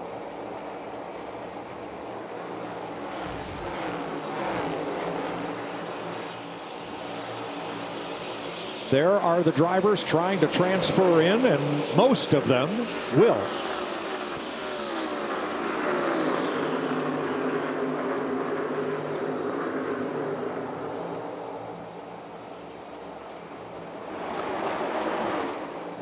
See Carson Hocevar working himself on the bottom side of the 47 car of Ricky Stenhouse Jr. right there. Ricky had a big spin yesterday in qualifying. Looked like Jimmy Johnson going down the front straightaway several years ago, saving that car. Didn't hit the wall. Somehow starting in the back today, he hasn't had any issues with hitting anything with all those cars that have wrecked right around him. So doing a good job of keeping himself going forward. Now with him, watch Denny Hamlin, because Hamlin is 9th. If he makes this pass on Karner Zilich and moves up to 8th, which didn't work well in that corner, if Hamlin gets to 8th or better, he will start the finale from the pole, no matter where Tyler Reddick finishes. And I think he knows that. He has not been near as aggressive as Tyler Reddick has been trying to get to the front. And full display right there, giving that outside away, giving a spot back up. A little patience here. I'll catch him on another lap. A lot of racing left, 47 to go in this segment. Plus, the drivers he's racing, They are racing just to make the finale. So there's a much more of a sense of urgency for the drivers around Denny Hamlin. He's in a car that he knows darn well can win this $1 million. I'm going to make sure that I'm giving everything I could do in this race car to start that third segment, not only on the pole, but with a clean number 11 Toyota. And you just got to protect it. I mean, that's really what Denny Hamlin is trying to accomplish, is just protect your car as we go back on board. Joey Logano right here. 3 to the 19. Well, Michael McDowell in position to transfer and start 11th in the finale. Joey Logano, based on his current running position, would start 6th. And Eric Jones would be 16th. Running 12th right now. And that's why in that first segment, you just had to keep grinding it out. If you're a guy like Eric Jones, you know, you've got all these cars that were locked in, torn up. And we're going to take a couple extra of the cars that are not qualified in. And now Eric Jones is in that position to be able to take advantage of that.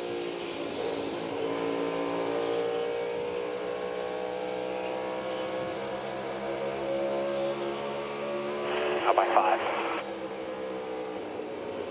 See Eric working the top of the, about 3/4 of the way up the racetrack, just looking for something to keep those entries straight and the exits as straight as well. Give yourself, it's actually a little bit smoother, I'd say, up at the top of the racetrack, especially in turns 3 and 4. On the entry, you get a little bit straighter shot and a little bit smoother ride up the hill to kind of use that banking. And then same thing on the exit. If you get into a certain spot on the exit off of 4, that thing will want to push the front tires if you're not all the way on the bottom, and you get up a lane and can split that rubber. Well, the other thing it enables you to do is not pull on that wheel as hard. That car wants to get light, get loose, getting into the corner over those bumps that you're talking about into 3. When you run the outside, you just basically float the thing in there straight and not have to bend on the wheel and you know, cause the car to get loose. 42 laps to go in segment 2. Jamie? Well, Ross Chastain has been checked and released. He hasn't seen a replay yet, so you're not sure exactly what happened, Ross. But what do you know about the extent of the damage on your car? Because you guys, I think, are officially out. Yeah, we're out. It knocked the front clip off of it, so bummer, because we thought we executed that first stage really well. We weren't passing anybody, really, by any means, but we were able to maintain, which has not been the case for this downforce package in Bristol. So for the Busch Light Chevy, Brandon McSwain, it is steps ahead. The car drove a lot better than Bristol, so a lot to look forward to if we can take another step like that in the next one. See you in Charlotte. Chastain out on lap 7 of this second 75 lapper. Out front, Tyler Reddick. He finished 10th in segment 1, leading segment 2. That would be a total of 11, would place him second to Denny Hamlin for the start in the 200 lap finale. But we're not there yet.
What a season it's been for Tyler Reddick. The wins started at Daytona, and they just kept on coming. Daytona, Atlanta, Coda.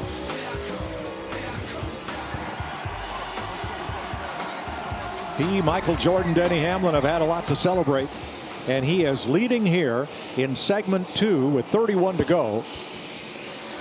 His combined 10th and first place finishes, if he keeps the lead, would give him a combined total of 11 and put him on the outside pole for the finale. Now, some of these drivers may be able to return. We know Chase Elliott, Ross Chastain are done, don't have a final word on the 5 drivers ahead of them. They are guaranteed in to the finale. Bubba Wallace just released from the care center.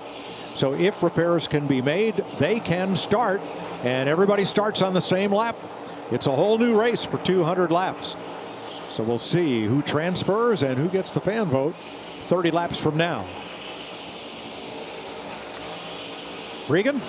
Yeah, and Mike, just to add on those cars that were on that list that are still out there working, guys like Kyle Busch, Bubba Wallace, Brian Blaney, Kyle Larson, to name a few, they are all still feverishly working down in the garage area. Many of those cars starting to come back to shape, looking a little bit better in terms of getting body panels on the cars. It could be close on a couple of them, meaning like the 12 of Ryan Blaney if they make it out, but they are getting closer. So we may have a case where some of the cars running at the end of this 75 lapper do not transfer. We'll keep an eye on that. We believe at least 8 cars from this list will move on to the 200 lap finale. Well, we knew it was going to be entertaining, and we were going to have a lot of things happen that we might not have ever seen before. As you see Ty Gibbs way up out of the groove right there in 3 and 4, trying to find something, trying to figure out. About found the wall. Yeah. Looking for that cushion up there. It's just not there yet, Clint.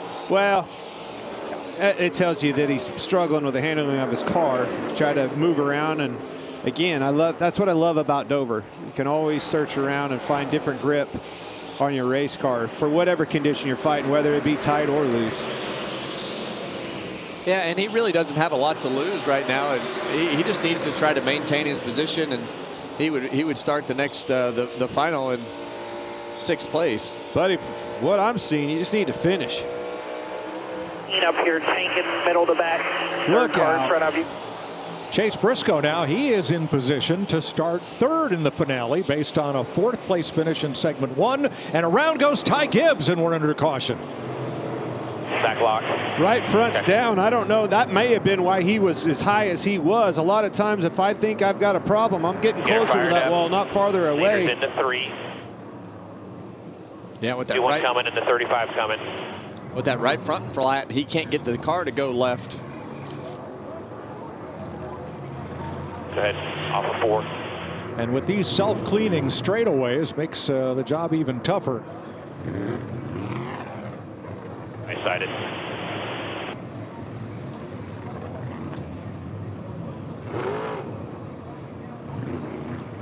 Now he's in the 200 lap finale. He doesn't have to worry about transferring in. He just has to worry about not tearing up that car. Yeah, and it doesn't look like there's any. You see some scuff marks on the back of the car. You see the right rear going down too, but that's just because he had it locked down. Yeah, and I think not a lot of damage on his 54. Most of the damage is going to come from that right front tire coming apart. Watch it at the top of your screen. Here he comes back down the hill. The car starts to get sideways. He's loose, folks. I don't know if that right front was down. It doesn't look like it's down. It blows right there. Sliding. So just got loose up off the corner and spun around. Kept it out of the wall. Not a lot of damage on the 54. He'll be fine. Saw that 8th pillar flap come up. Let's ride along.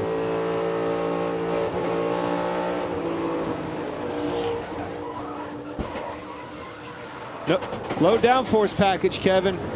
Well, guys are got their hands full. Yeah, and we saw Ricky Stenhouse do that in qualifying. Almost, it was a very similar situation.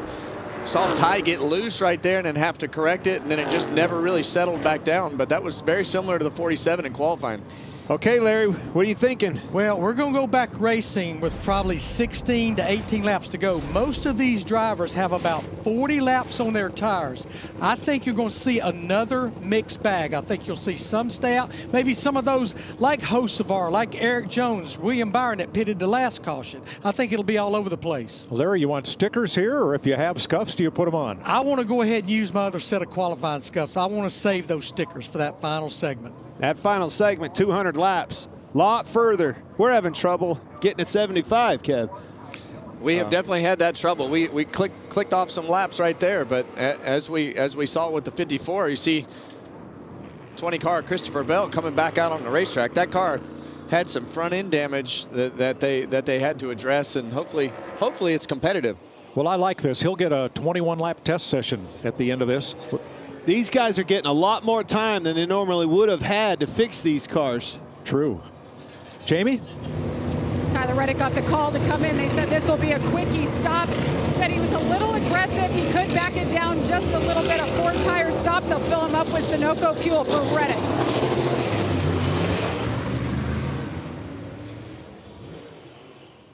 Regan? Yeah, Mike, the 4-car, Noah Gregson, they're going to come down and take tires as well right here. There was a debate, though, scuffs or stickers. They actually decided to go with the sticker tires. He wanted to get a good read on the car before the final stage of the final section of the race. As for the car early on, very tight with the nose, but they have been making it better. McDowell among those who take just 2 tires and gain a bunch of spots on pit road. All right, we'll re-rack them. We'll try this again. Trying to get to 75 laps in segment 2 on NASCAR All-Star Day.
.20 laps to go in segment 3. There is the horse track inside of the 1 mile Dover Motor Speedway. Aerial coverage brought to you by Goodyear, born on the track, built for the street.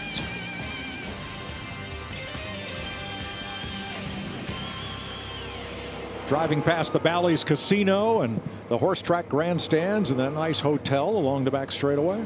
Kevin, I used to hate when Larry keep us out here on old tires like this, you know? I'm so mad at my crew chief right now. I only have 2 cars that stayed on the racetrack and everybody else I'm one of tires. I'm yelling at you, Larry. Here they come to the Echo Park Automotive Restart Zone. Allmendinger and Jones did not stop. Everybody behind them has at least 2 new tires. Great jump for Allmendinger. That's what you need to do, though, on these old tires. Get out there and get by yourself. Get settled back in and run the laps.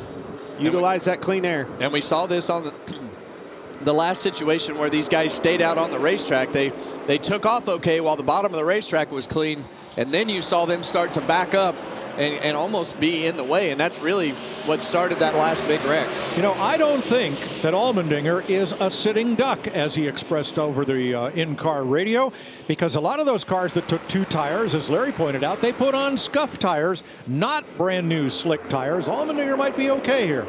Well, he'll be okay until the first one for passes. about 10 laps, and then once that first car gets, you get in a dirtier air, and it just keeps getting worse. That's what we saw with Herbst and his wreck. I'm selling here, fellas. You're just not buying. We're not buying. Nope. Okay. We've been in that scenario. That's Well, tough. You there hear he him is. lifting out of the gas. He's in trouble. That allowed that 19 car to get to that right rear quarter panel, and that. And Chase Briscoe, 4th in the first segment. He takes the lead. He would earn the pole for the finale. Yeah, you see that 45 car right behind him, though. He's flying through the pack. And that's what he did better than Denny Hamlin last time. He was just able to make a little bit more ground a lot quicker. Did it again on this restart.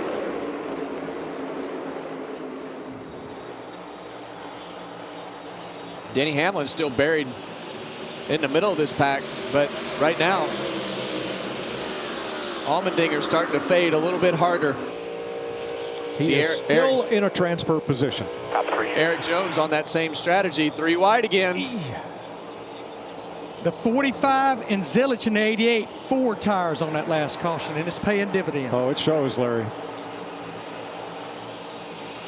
Whoa, look out.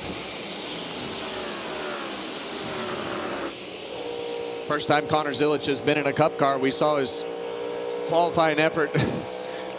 Got a little bit overzealous on his up to speed lap and his on track collapse, over driving the car and then spun out coming to pit road. But he is getting some quality experience, Clint, with making all these laps here at Dover today, able to miss a couple of those wrecks, and that's exactly what he needs. He just needs laps to be able to put all these pieces together, because he will. Eric Jones looked at the top, now the bottom. Slow car there, Zane Smith. Back up single file. That is a moving chicane right there for these teams. Jammer car, Clint. Yes, it is. Well, look at that top 10, and all drivers trying to race into the finale. They're in gray.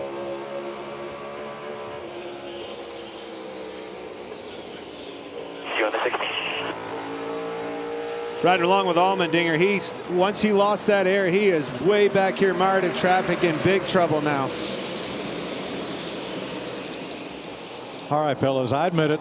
He was right on the radio. He's screwed. Yeah, and you want to try to make something happen. You know, it is the All-Star race, as we see Tyler Reddick going to be on the outside here through the corners of 3 and 4. Chase Briscoe probably going to get a huge run down this front straightaway. But even if Reddick takes the lead right here and goes on to win this 75 lapper, Briscoe would still earn the pole position for the finale. Best combined finish.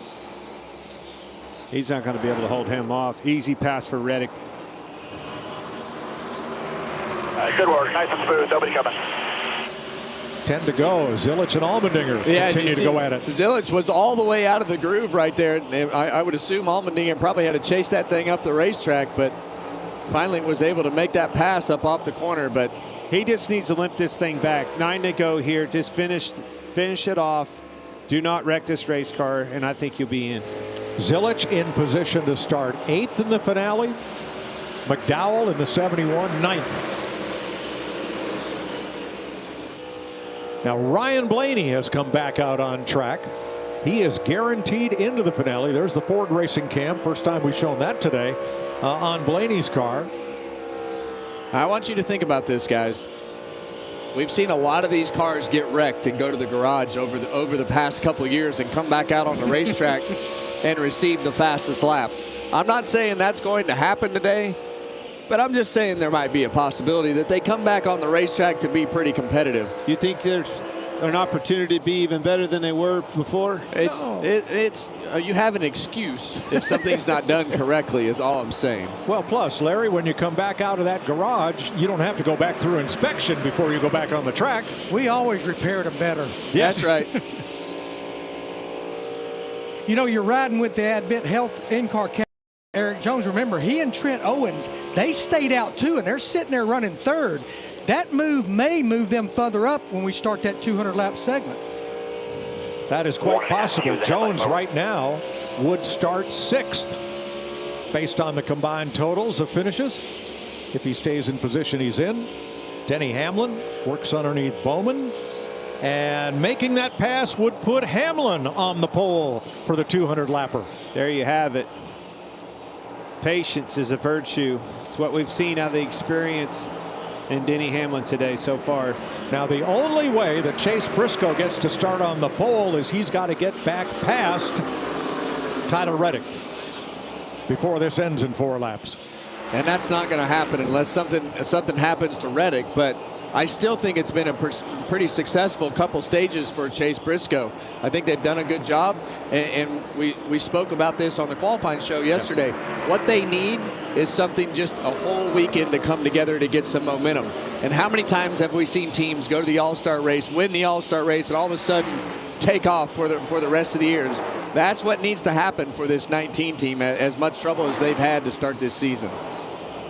It's going to take a single digit of combined finishes to start on the front row for 200 laps. Hamlin with a 5, Briscoe with a 6. Bubba back on the racetrack. Man, talk about a day. He's been the infield care center, back in the race car. They repaired the damages. Now we're back on it. We're going to see what he has in the final stage. And I think this was the best race car. I know you disagree with me, but I think this was the best race car at the beginning as Tyler Reddick takes the white flag for segment 2.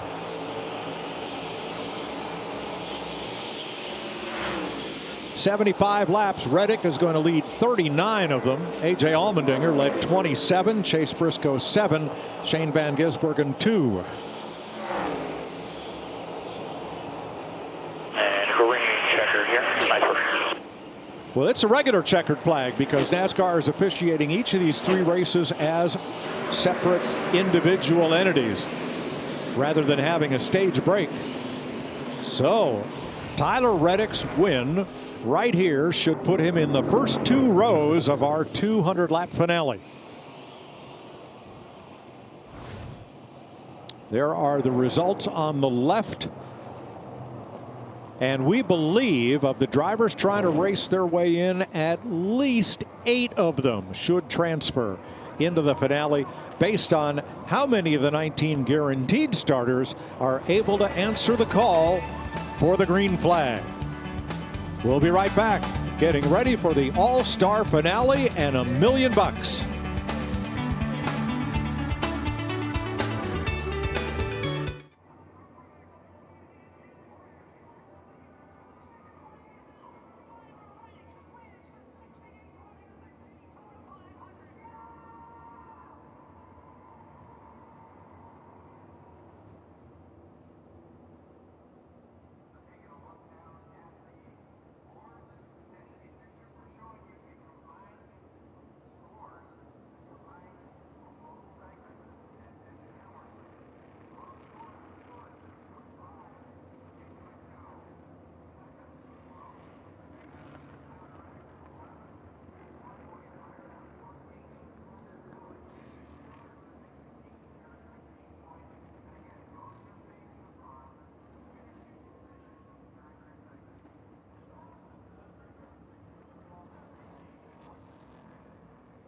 Welcome back to Dover Motor Speedway for the All-Star race right here on FS1. Josh Sims alongside Jamie McMurray. Segment 1 is in the books. Segment 2 is in the books. A lot to digest, my friend. What do you got? Oh my gosh, it's been chaos all day long. It's been really a day of survival. We've seen lots of big wrecks here, lots of different tire strategies, but we've also seen 2 of the best cars find their way to the front in both segments. All right, let's take a look at how we got to where we are right now. Let's start with segment number 1, and right off the bat, a 9-car wreck to start things off. Yeah, Preece you see right there with a massive hit.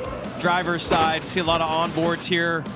All the different cars fire out of the 60 car. Huge wreck to start the race today. And just like the way we started it, towards the end of segment 1, we had another 9-car wreck. A little bit of different tire strategies here. Saw somebody get turned right in the middle and then just nowhere to go at this track. 9 degrees of banking on the straightaway and the speeds. Never realize how quick you're going, so you're trying to get slowed down here. And then right here, Ross Chastain and Brad get together on the X of the corner. Ross pirouettes down the backstretch for about 5 minutes. Yeah, and what we heard from Ross, his day sounds like it is done. And then Shane Van Gisbergen getting loose underneath AJ Allmendinger. Yeah, those 2 guys racing for the lead right there. Shane got loose, chased it. Not like he had any damage though and still survived.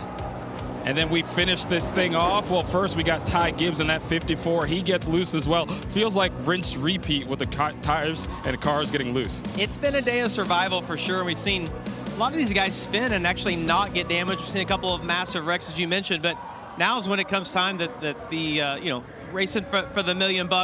See Denny Hamlin, Tyler Reddick have really surfaced to the top of the cars to beat. But based on the race so far, you got to survive, and the races you see at the start of these segments, they're battling for it. They know how important it is to get track position. I do like, though, the fact that I've seen Reddick be able to pass a lot of cars around the top of the racetrack. They've done a nice job preparing the surface and made the track very racy today. Yeah, that 45 car, that 11 car, those 2 look very strong. Connor Zilic, the highest finisher of the open driver, so we'll see what the rookie can do as well. But yeah, we're getting set for the guys to race for I was going to give $2 million, $1 million.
Welcome back to the Monster Mile. How about these dance moves here we're seeing, Jamie? You got that in your arsenal? He had significantly too much coffee 20 minutes ago, yeah. A lot of energy. That's all energy. Yeah, look at that. Yeah, I expect to see you do that at some point tonight. Zero chance, Josh. All right, well, let's look at the cumulative finishes from segments 1 and 2. And what stands out to you? We talked about how strong the 11, the 45, the 19 have been. Yeah, no surprise for Denny Hamlin. Clinton, Kevin, and I both picked, all three picked him to win this. It looks like he has the best car, but I've been impressed with Reddick being able to run the top side and go on and win segment 2 right there. But what about Zilic? He's had a tough year this season, and being able to survive and piece it all together right here. Ty Dillon's another one. You see a guy that wasn't locked in. But look at that, two solid finishes, and yeah, gonna make it through. Yeah, we had some guys that fixed up their car. We saw Ryan Blaney come back out there on the track, so don't sleep on that 12 car. It's gonna be fun to see how things play out, and hey, maybe it's been Tyler Reddick's year so far. It has. Maybe he gets the All-Star race. We'll see. 200 laps ahead to finish out the All-Star race.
Can't believe they shot this, but there it is, getting the race underway.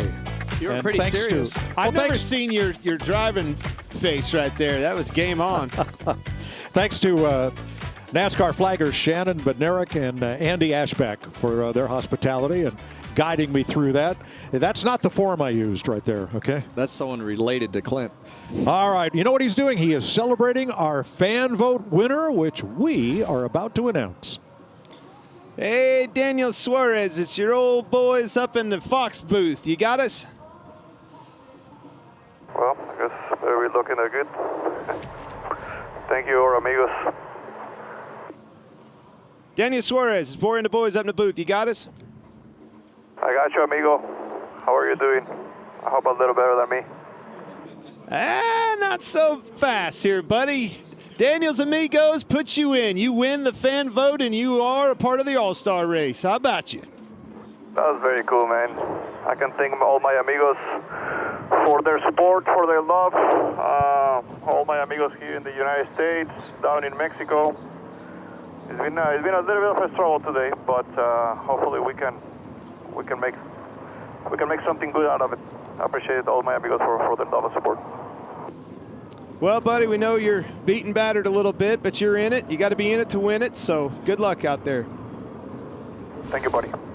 I love that they're carrying the Cal Ripken Senior Foundation on the car. Kevin, you know well what great works they do for kids who want to play ball. Absolutely. We've done some amazing projects with the Cal Ripken Senior Foundation, building just absolutely incredible ball fields, multi-use fields. We've built several of them. It's great to see them on the side of Daniel's car. Big in this area, from the Baltimore area. So great relationship that we've had throughout a number of years. And great impromptu sign painting. Boy, that multicolor tape comes in handy. All right, we are working on the starting grid, waiting for NASCAR to confirm it. Let's check with Jamie. And Chris Gale is Denny Hamlin's crew chief. So you guys started first, then you started 25th.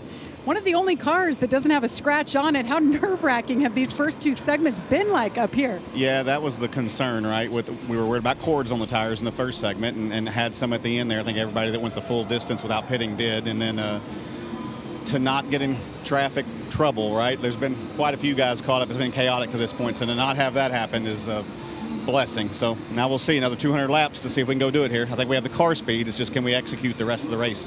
So you just had a break. Were you able to adjust on it? Did he need any adjustments as he fires off from first here? You know, we made some adjustments when we went back in traffic, but not really there. You know, we finished close enough to the front where he felt like he knew what he had and didn't need much. So we're going to see. All right, we'll see if Denny Hamlin can become an all-star race winner for the second time in his career, Mike. Thanks, Jamie. Now, Larry, this is a brand new race. 200 laps from green to checker, no stages. It's one complete race. How do we play this? Well, it's 200 laps, and we've already documented the fuel window is about 92 to 96 laps, so you're going to have to make at least one pit stop. I think the question is, do you split it down the middle? That's going to be the fastest, or do you run it long? Based on what Chris Gale just told Jamie Little, I'd be hesitant to try to go 85, 90 laps on a set of tires. All right, well, let's have a look at the starting lineup based on the combined finishing positions in segment 1 and segment 2. Yeah, Denny Hamlin, Chase Briscoe, 2 Toyotas on the front row. I was just going to say, you see 3 Toyotas right up there, 1, 2, 3, and we feel like Denny Hamlin and Tyler Reddick are the best 2 cars that are up in that pack.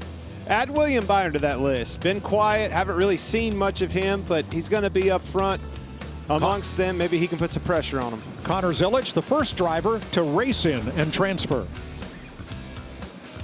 I wouldn't lose sight of Bubba Wallace. I don't think that car has a lot of damage. Kevin, you thought he was one of our best cars before the accident there on the back stretch, but he's back in this thing. And A.J. Allmendinger taking on no tires for segment 2. Look where it left him.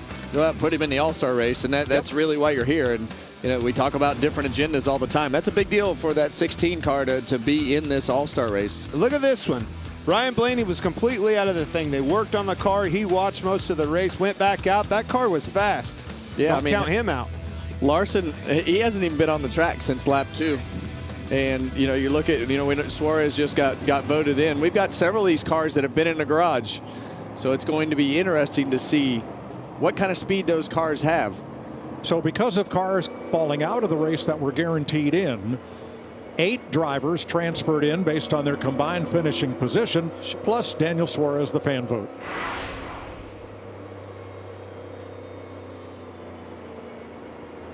So cars that were under repair but returned to the track now include Bell, Busch, Blaney, and Larson. Kevin, that car had extensive damage on the nose of that thing. They did a great job of getting it fixed up, and that's why I think you can see the splitters sealed off, all the things that we know that are important. And we saw some pretty good lap times out of this 12 machine when he got back out there. I don't think he's out of this thing. Definitely looks like it's been in a war. Oh, yeah, it has. Yes. It has been in a war. This has been definitely in a war of attrition today. I mean, they put a complete front bumper assembly on that car, which is one of the few things that you can replace. Yeah, Blaney's first segment lasted 1 lap and 1 corner. That was it. He did get out for a couple of laps at the end of segment 2. And laid some good lap times down. But it's all a new ball game now. Everybody starts on the same lap, and we race, no stages, we race for 200 laps where somebody wins the biggest prize of any All-Star game in sports. $1 million. Denny Hamlin has struggled on these starts. He elected to use the inside this time, Kevin. First time we've seen that out of him. Yeah, and the only hard part there is sometimes that launch on the inside can be a little bit difficult on the bottom of the racetrack, but with everybody riding around, usually the bottom's cleaned up and you can go through turns 1 and 2 better. Hamlin Briscoe, right even exiting 2, and Briscoe gets the drive off the top for the lead. Or does he? Oh, he tried to cut down on him. No, he tried to come down. Denny was there, got into him just a little bit. Still hanging tough on the outside. Here he comes back, Briscoe. Yeah, and the last thing that you want to do, you know, if you let Denny Hamlin get control of this race, every single lap will be harder and harder to beat that 11 car. Do everything you can. Reddick worked the top in 1 and 2. He's on the same line in turn 3, trying to pull up for second place here. Yeah, and when that 19 car pulled down in front of the 11, that made the front end take off, and that allowed Tyler Reddick to at least have a shot to be able to get to the right rear quarter panel, which he could not make happen.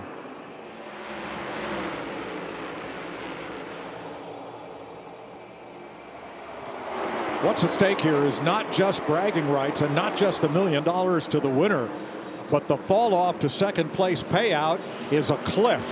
Second is $100 grand. That is a big difference. I said this on the pre-race. I've never been to an all-star race and left happy unless I won. That's the only reason that you're here. I think that there are a lot of agendas, a lot of things that you can accomplish, but leaving this race as an all-star winner is something that not a lot of people have gotten to do.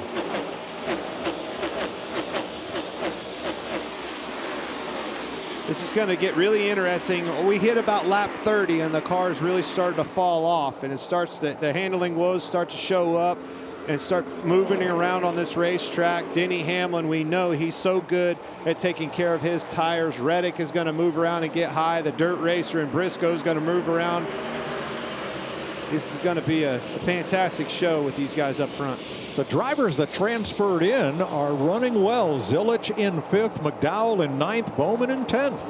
And Mike, one thing I did not get in there when you asked me how to work this segment right here, remember, we will have an all-star caution on or around lap 75. They can go there. That's when the strategy kicks in and we go back racing about 120 to go. Thanks, Larry. Brad Keselowski with his repaired car. Alex Bowman, or excuse me, Noah Gragson alongside.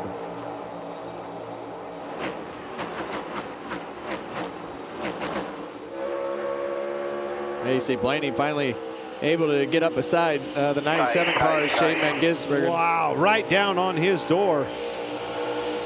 Short right rear still there, coming back even.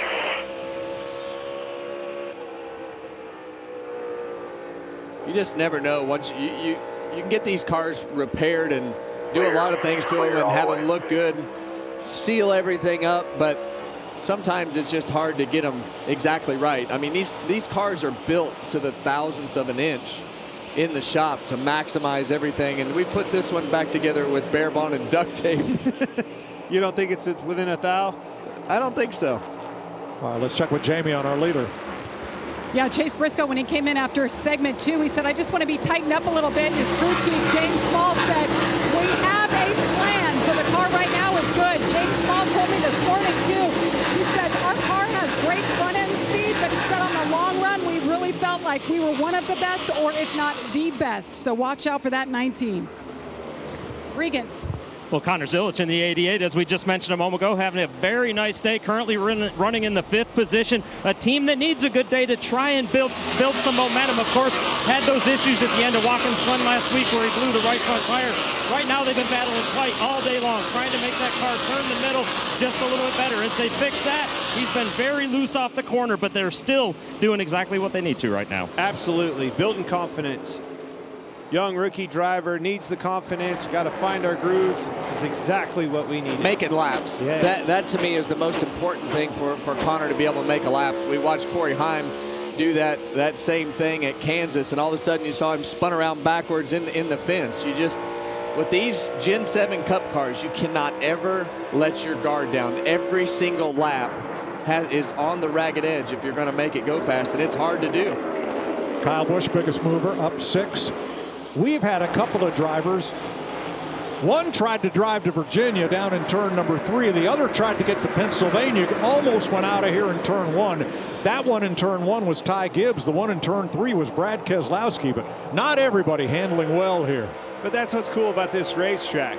You meet back up in Delaware on the exit. All right. You see Bubba Wallace right there. Really good car. You see the back of that car dancing around on Bubba's car. Allows Austin Dillon to work to the inside of that 23. That'll be for 11th place. First clear. Clear off. And you look at Bubba's car and it's like, not much is torn up, but you see that silver tape on that splitter right there on the bottom of that 23. Just a little bit of damage on the front side of that splitter or on the bottom of that splitter really affects the downforce of the car, Regan. And Kevin, I checked with the team as we were going back green right just then, and engineer J.R. Houston told me it's about 85%. He said we couldn't get it 100% of the way, unfortunately, but 85%, they were good earlier, still holding on pretty decent. Carson Hocevar challenging there. Chase Briscoe has led all but one lap so far, but there's 185 to go.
World's fastest 1 mile and auto recycling center.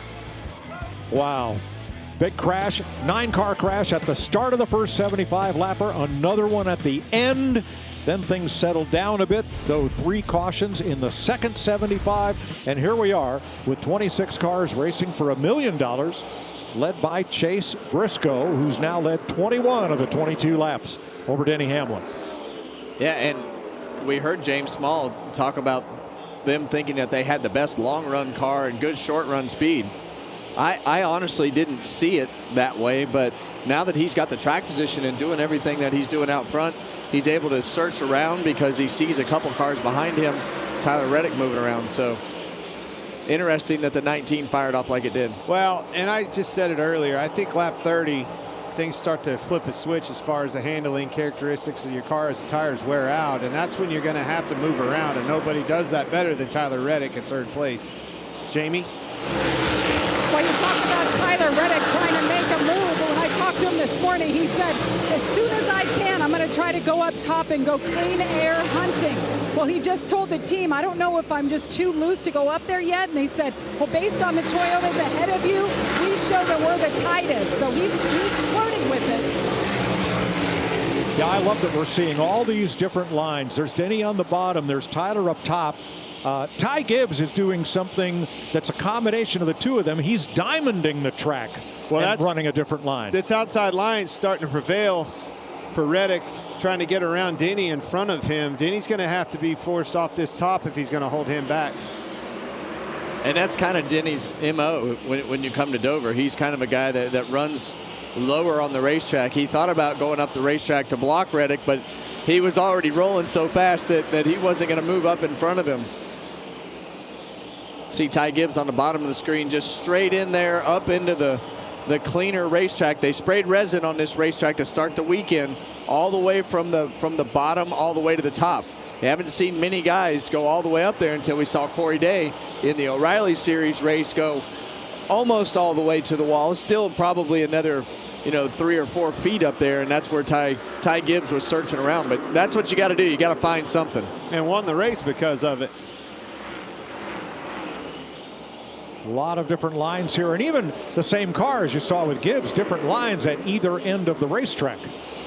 Well, again, approaching that lap 30 mark, and you're starting to see the handling. Hamlin falling off 24.34, Reddick 24.15. That leader in clean air still at an 0.1, but Reddick moving around has definitely made some gains. So A.J. Allmendinger not taking those tires put him back to 20th on the start. He has gained 3 spots.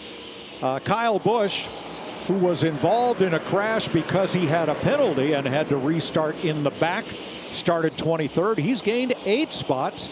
And here is Michael McDowell running in 10th. Regan? Well, Michael McDowell started the race off, Mike, too loose earlier today. They've managed to get that car onto the tight side right now, but a different voice on the radio from Michael McDowell. Travis Peterson, the team's normal crew chief, actually back home. He and his wife Hannah welcomed their second baby girl, Sophia, to the world a couple days ago. He stayed home. There's coming home from the hospital today. On the radio for Michael is Matt McCall, of course, with Spire Motorsports, and former crew chief doing a nice job with the 71. Well, we talked about Reddick moving up and making some gains. Look what you see with your leader. Answered that call. He's moved up, found those gains as well with the lead. And when you have a gap like that, that's always a good time to move around the racetrack when you see guys behind you being able to do things a little bit differently. I saw him run a 23.98 about 3 laps ago, and the last lap that he ran was 24.57. So he's definitely searching to try to find something good, and then once you get that throttle rhythm and routine, and you find that seam and groove that you like to hunt right there, then you start to grind away. Dover's a place where you grind away on something that you feel comfortable with, because if you can repeat it and do it and make good lap time with it, that's a tough thing to find at Dover. Briscoe hasn't. I think he's a little bit slower. Now, it takes a little bit of time to find your timing of running a high. It's definitely a different sequence of the timing, your lifting points, your pickup points with the throttle, everything changes. Takes a lap or 2 to get it figured out. Looks like going into the corner, Briscoe's able to maintain, but coming off the corner, as you watch that deficit change, Reddick is able to gain ground on corner exit.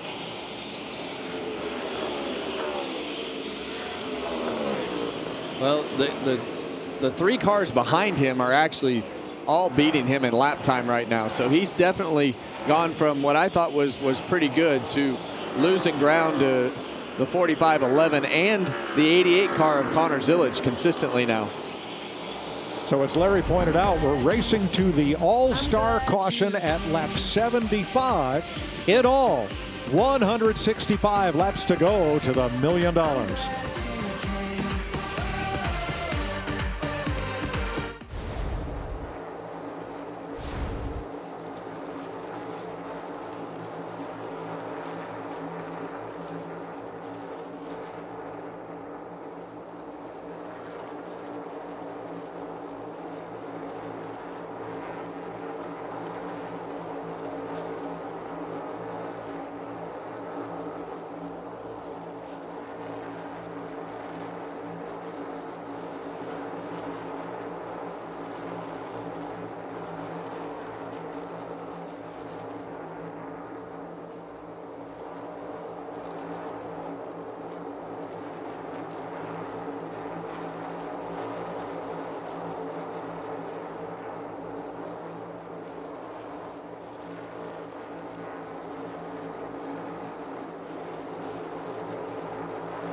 Tyler Reddick's the new leader as you watch from our aerial coverage, brought to you by Goodyear, born on the track and built for the street. 158 laps to go here in Dover. Now around the turn, the NHRA Route 66 Nationals is next here on FS1. And we have the Truck Series all season long from Charlotte next week, Friday, 7:30 p.m. Eastern. Coverage begins at 10 a.m. Eastern time on Fox for the greatest spectacle in racing, the Indianapolis 500, next Sunday. And then Sunday, May 31st, the MotoGP Italy Grand Prix, 7:30 a.m. Eastern time on FS1. Man, it'd be nice to just be able to relax next weekend and watch some racing, won't it? Well, that's my plan. I don't know what your plan is, but that's what I intend to do. All right, we've had a lead change, and it happened in traffic. Chase Briscoe caught the 7 of Daniel Suarez and could not get by him. Kevin, that created an opportunity. What do you think? Well, I'd be a little bit frustrated right now with the 7 car of Daniel Suarez because, you know, these two guys are racing for the lead, and he almost looked like he was intentionally aero blocking him. I know he was right there. He was definitely trying to keep him behind him. There's no question. And you know, I know he was trying to stay on the lead lap, but car torn up, struggling, and those two guys racing for the lead, and it wound up costing Chase Briscoe the lead completely. And not only did it give Reddick the lead, it brought Hamlin right up to Briscoe.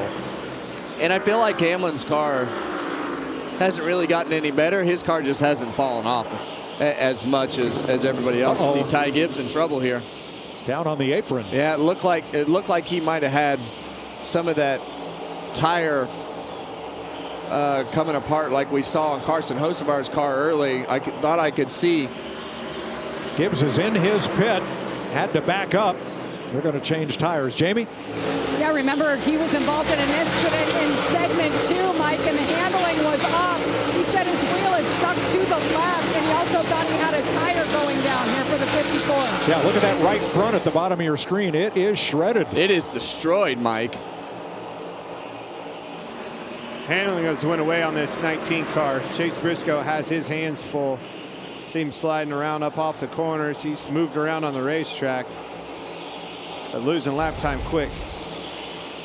Here's what happened to Ty Gibbs.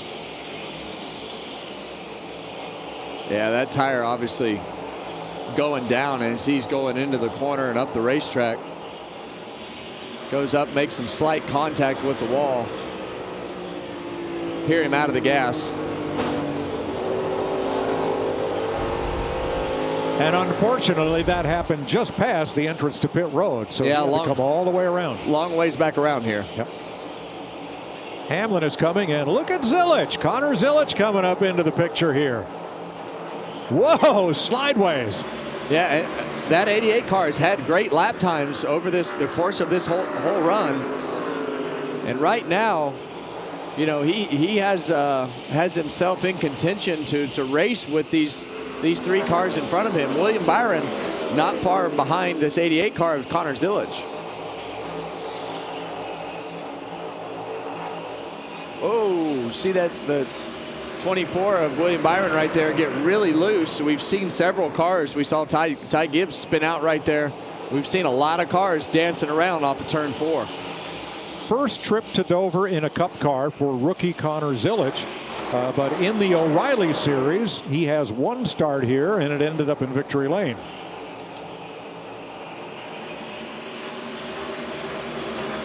William Byron closing in. And, you know, Michael McDowell, I don't think he's run 5 laps single file the whole day. He has battled with, well, everybody. And you see that right front fender on the top of it, it has some bear bond on there. He was actually involved in that first lap crash, second lap crash, but he has done a nice job of continuing to grind away, and that's the way Michael McDowell always races. He's a grinder. All right, as Larry told us, NASCAR will throw the all-star caution on or around lap 75, roughly 20 laps from now, with Reddick leading Briscoe by 0.2 of a second. Denny Hamlin within striking distance of the lead, and Connor Zilich right there. You'll see it all as we go Fox side by side.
Kyle Busch made a pit stop, fell off the lead lap under green here.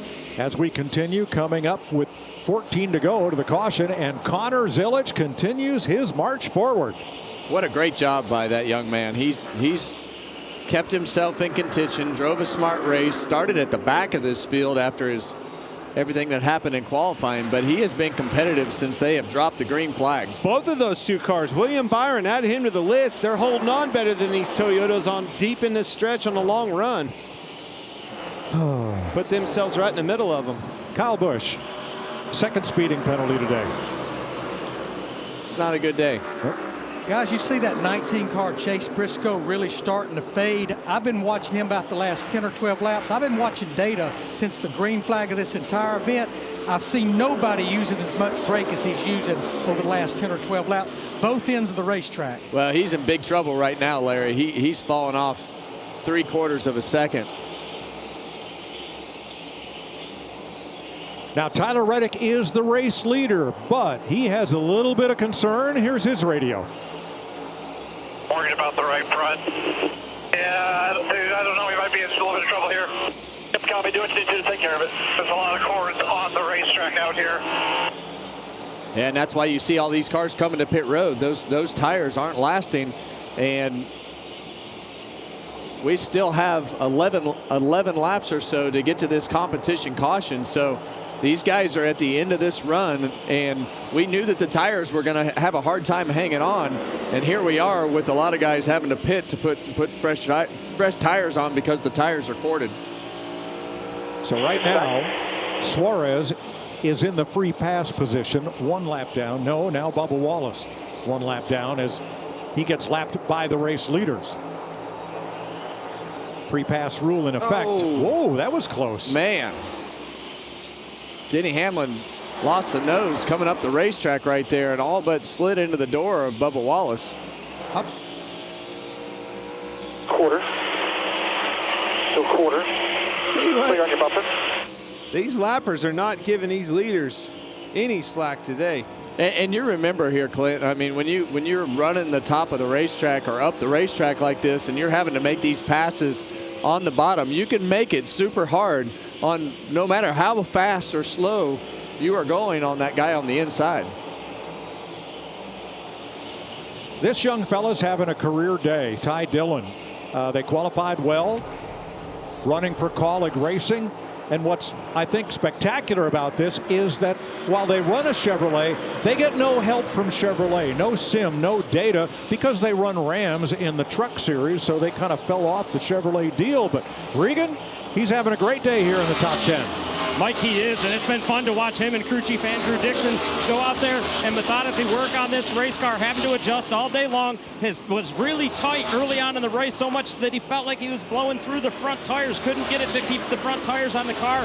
But the most recent update this last run is now he's overheated the right rear, getting loose, sliding the rear just a little bit too much. So they make good adjustments to get it to swing from loose to tight. Now they just need that last little bit. Got to hang on for 7 more laps here to the All-Star caution. It's his first time in the All-Star finale. Now Kyle Busch has done his pass-through penalty down pit road, trying to get back one of his 3 laps that he's down. As the lead battle continues. If these guys can make it 6 or 7 more laps on their tires, if you just split when we go back racing, that's going to be less laps than what we're running right here. So if your tires look good here, you should be good to go. Yeah, so you're basically just going to split that last segment in half. Saw another big slip up with Reddick. He is holding on. Tires are definitely wore out on his machine. Yeah, and when they get to that stage on the tires, you see Denny Hamlin working to the inside of Tyler Reddick, and he's on that same slip and slide as far as Reddick is, but just not quite as bad. But when you can't finish the corner like that and that car starts to slide up the racetrack, you just have to pedal it. Otherwise, it'll just take off and slide right into the guy on the outside of you. So a lot of finesse comes with the car at this point of the run to be able to keep those back tires from slipping. You're almost just walking the car all the way through the corner, front slips, back slips, and just constantly doing that process throughout the whole corner. And you're walking it through the corner with the throttle. That's Right. what's unique about this racetrack. Do a lot of the turning and the balance with the right foot. not so much with your hands. We're about 2 laps away. NASCAR has said in their briefing for the drivers that the all-star caution would wave at lap 75, or if a caution came out in that vicinity, then that would be the all-star caution. But we're going to make it here in one more lap. You can see how slow Reddick is to rotate. What that means, right in the middle of the corner, he's having to really slow his car up to get it rotated. Denny can get in the corner and roll a lot faster than him. There it is again. You see he turns back down the hill and makes that weight cross, and tough, makes Denny tied up off the corner. And I think Reddick's car is a little bit loose, and he's having to slow that car down to keep it from sliding the back at the end of the first third of the corner. And that's where you see Denny able to roll from the end of the first third to the center. Here he comes. Got him. Get him. Clear, use it, clear. Oh, he's in trouble. Reddick's in trouble. And Hamlin to the lead. And Zilich is looking at his inside. Yeah, don't forget about that 43 car, guys. Eric Jones kind of snuck up on us right here. He's also going to get to the inside, and I think that saved Tyler Reddick right there. He was done. That car, that right front tire was down to the cords and no more turn. And how about this? 6 different teams are represented in the first 6 positions. 2311, Joe Gibbs Racing, Trackhouse, Legacy, Hendrick, Spire in the top 6. Look how far Briscoe fell back from the lead. This high horsepower, low downforce package, I like it on a track like Dover. This has been quite a day. Bubba Wallace will get the free pass. He is the first car 1 lap down. Now, when pit road opens, they're going to get a chance to get Goodyear tires and Sunoco race fuel with Poet zero carbon bioethanol. You know, when they first introduced ethanol to gasoline, I was not a fan because I own a lot of older cars, and that just doesn't work well for cars that are stored.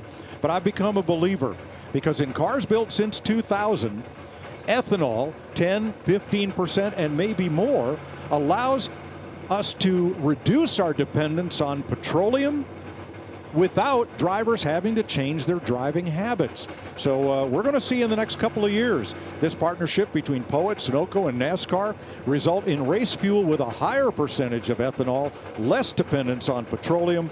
It's going to be an exciting time in racing to watch, and this may roll over into our street cars as well. Well, it'd be a little bit cheaper at the pump. I know that for sure. That's true. And we could all use that. That's a fact.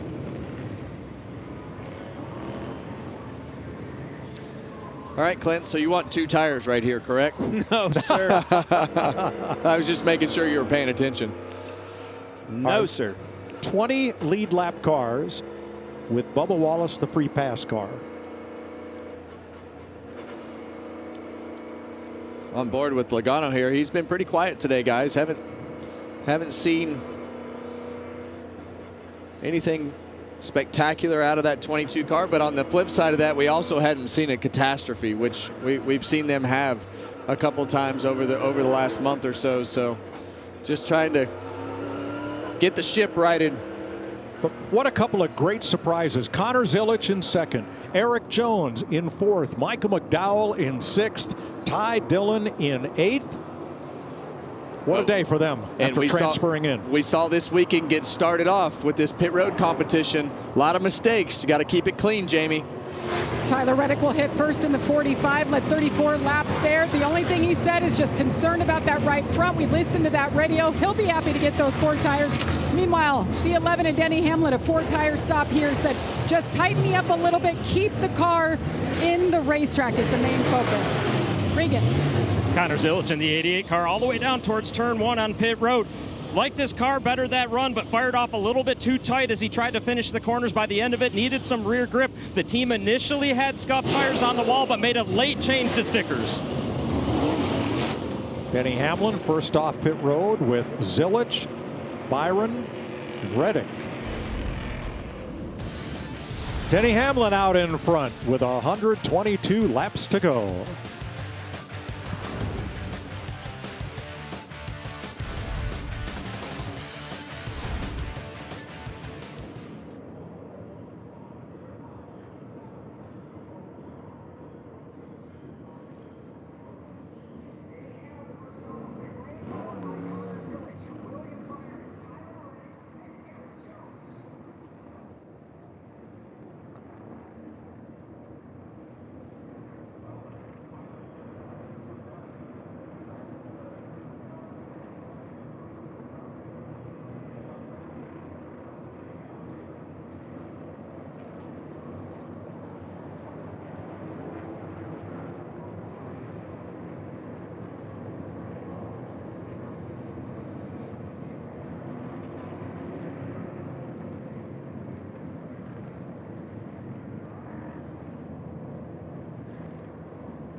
Getting ready to restart after the all-star caution. Let's see, Kyle Larson speeding, Daniel Suarez safety violation.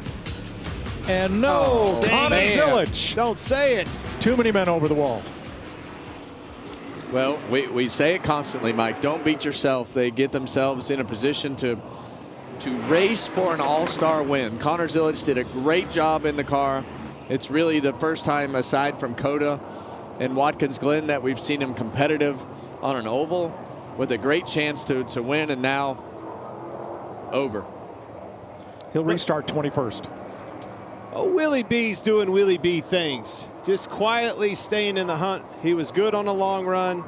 Do not forget about that 2-4. No, and you know, he's just not a loquacious type of person to go out there and really exploit everything that he's doing. So you and your word always sneaks up on you. Put away the thesaurus. Yeah, that's it. We're headed for the Echo Park Automotive Restart Zone.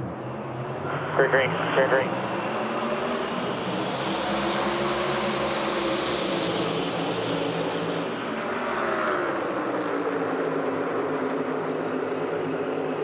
See Hocevar ripping around the top right there, making up a little bit of ground, putting himself another 3-wide move by Chase Briscoe. We know that he needs to go. We know that his car falls off as we get towards the end of this run. But the main thing that you got to do is don't let Denny Hamlin get too far away if you are Tyler Reddick. Briscoe's got work to do. We know how strong that Eric Jones car has been all day.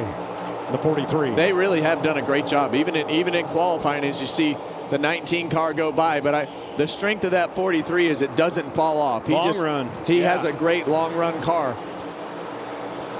And all right, strengths and weaknesses. Reddick, we know it fell off at the end. I need to go right now. Get in position. That 24 car was extremely good on a long run. Yeah, and we're going to run, as Larry told us, we're going to run less laps this run than what we have by about. Need to make 60 laps. 60 laps. That splits it right down the middle. I think they'll come a little early, though, just to get advantage of those tires. Well, that's good, Larry, because after 60, those tires really seem to fall off for a lot of these contenders. Here, Blaney to you by 3/4. Still there, the 47. Still there, door. Logano was 13th, now 14th. Stenhouse trying to move up. Yeah, and if this goes like it did at the beginning of the race, and this race has a green flag type run to it. Yes. We'll probably put a video together for you to show you a few things that happened in qualifying yesterday. Wow. But I can tell you that you're going to have to push that pit stop in order to not lose a bunch of time. And when you do that, there is a chance for a whole bunch of mistakes. 13 of the 36 teams had trouble in qualifying of one sort or another, either driver or team. And in my opinion is a big part why you see the field that you see for this all-star race. 16th place, Alex Bowman hanging on here against Ryan Blaney in that reconstructed Mustang. I mean, it was the same for everybody. Same weekend for everybody, and some of them made mistakes yesterday, put them at the back of that field, and unfortunately got caught up in a wreck early. I love this gyro cam. It shows how Blaney is really at an angle in the banking of these corners, and the straightaways are banked too. Watch his shoulder right here. When he goes in the corner, you see the load of the, see him go in the corner. Not only does it push him down in his seat, but his body actually goes wants to rip right. you out the right side of the car. That's what it wants you to do. So your body actually, from the G-forces, slides to the right. And, you know, you can see his whole upper body move right there. During the truck race on Friday, that in-car camera that we had of Clint, all we could see, especially once he went a lap down, he got lazy and just started laying his head against the headrest like, I'm done. Well, I knew, or I thought that wheel was going to fall off, so I was preparing myself. You were tired. Boy, Connor Zilic does not have the car that he had prior to the caution. Never going to happen. Not back here. I mean, and you heard Denny Hamlin talking about that earlier. What's your car like in traffic? And they want a whole, you'll have to have a whole different setting on your car as far as how loose or tight it is in order to make your car handle in traffic. And Connor's been racing at the front of the pack all day, working on his race car and his adjustments. Now he's mired back in traffic, needs something totally different, Jamie. Well, Kevin, we heard drivers yelling about the handling of their car and their tires going away at the end of 75 laps. Look at the left rear on Denny Hamlin. It was coming apart, delaminating. So how long will these crew chiefs hold those drivers out before they come in for some fresh Goodyears? Well, it's a good question for Larry, who said earlier he thought they'd come a little sooner than splitting this in half. Yeah, I'm talking 3 or 4 laps. I don't think they're going to come too much sooner, because then that makes you have to run too many laps on the other half of the run. Pay me now or pay me later. Yeah, and a lot of these cars that fell off at the beginning, knowing that they're going to fall off a little sooner than some of those cars, they might take a chance hoping that they get a caution or something at the end of the race. But you don't want to wait.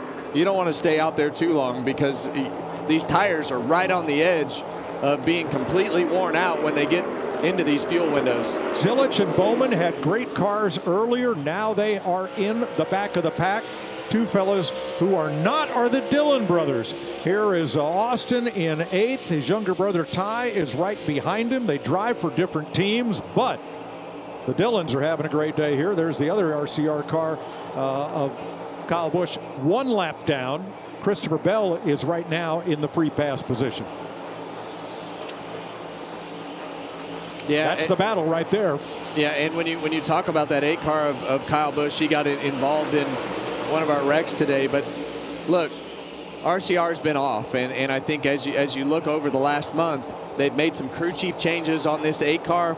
We saw both of those cars in the top 10 at Texas. We saw Kyle Busch in the top 10, top 5 at Texas. Had a little issue at the end of the race. Both cars in the top 10 last week at Watkins Glen. I think they've improved with the changes that they've made at RCR. Absolutely, with Andy Street as crew chief. Kyle could have been top 5 last week, ran out of gas on the last lap. But now Kyle Busch is in the free pass position, having passed Christopher Bell.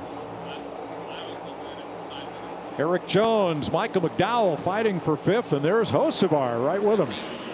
And it's about that time during the run that we're seeing that early car speed kind of start to fade, and now you see Eric Jones starting to work himself back forward. And at the end of the last run, he was actually right with the leaders when that caution came out. So don't count that 43 car out yet. 1.5 to the middle. Well, the 43 synonymous with Richard Petty, who had 7 victories here at Dover. See Hocevar, he's kept himself in the game. We saw one of his tires come unwound early in the race, get into the fence, kept grinding away, made some repairs to that car, looking to go to the inside of Eric Jones right there for 5th place. 102 laps to go in NASCAR's All-Star race. Denny Hamlin out front.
96 laps to go. Denny Hamlin out front. You were watching Austin Dillon trying to take 7th from Michael McDowell as battles continue all around the track here at Dover.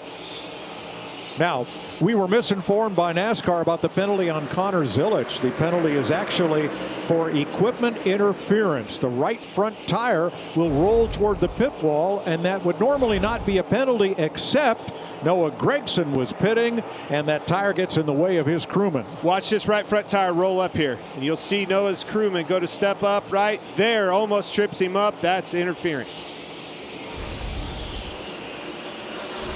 So Zilisch is now 16th, having got past Bowman and Blaney. And that's really where we saw the strength of this 88 car earlier in the race, was as he was able to maintain with those guys on the long run, actually be a little bit better than the leaders on the long run. But see Joey Logano drift up in front of that 88, trying to give a little aero block. But you can see, to your point, Kevin, how much better the 88 rolls the center of the corner than him. How about the Dillon brothers going at it there for 8th place behind Michael McDowell? Ty had a look at Austin down on the inside going into the last set of corners. Here he comes again.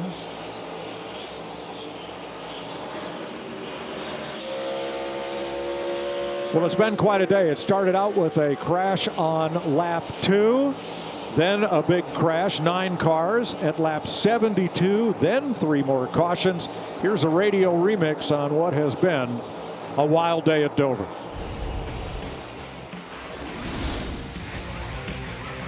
They're trying to rag, dude. 4 wide ahead.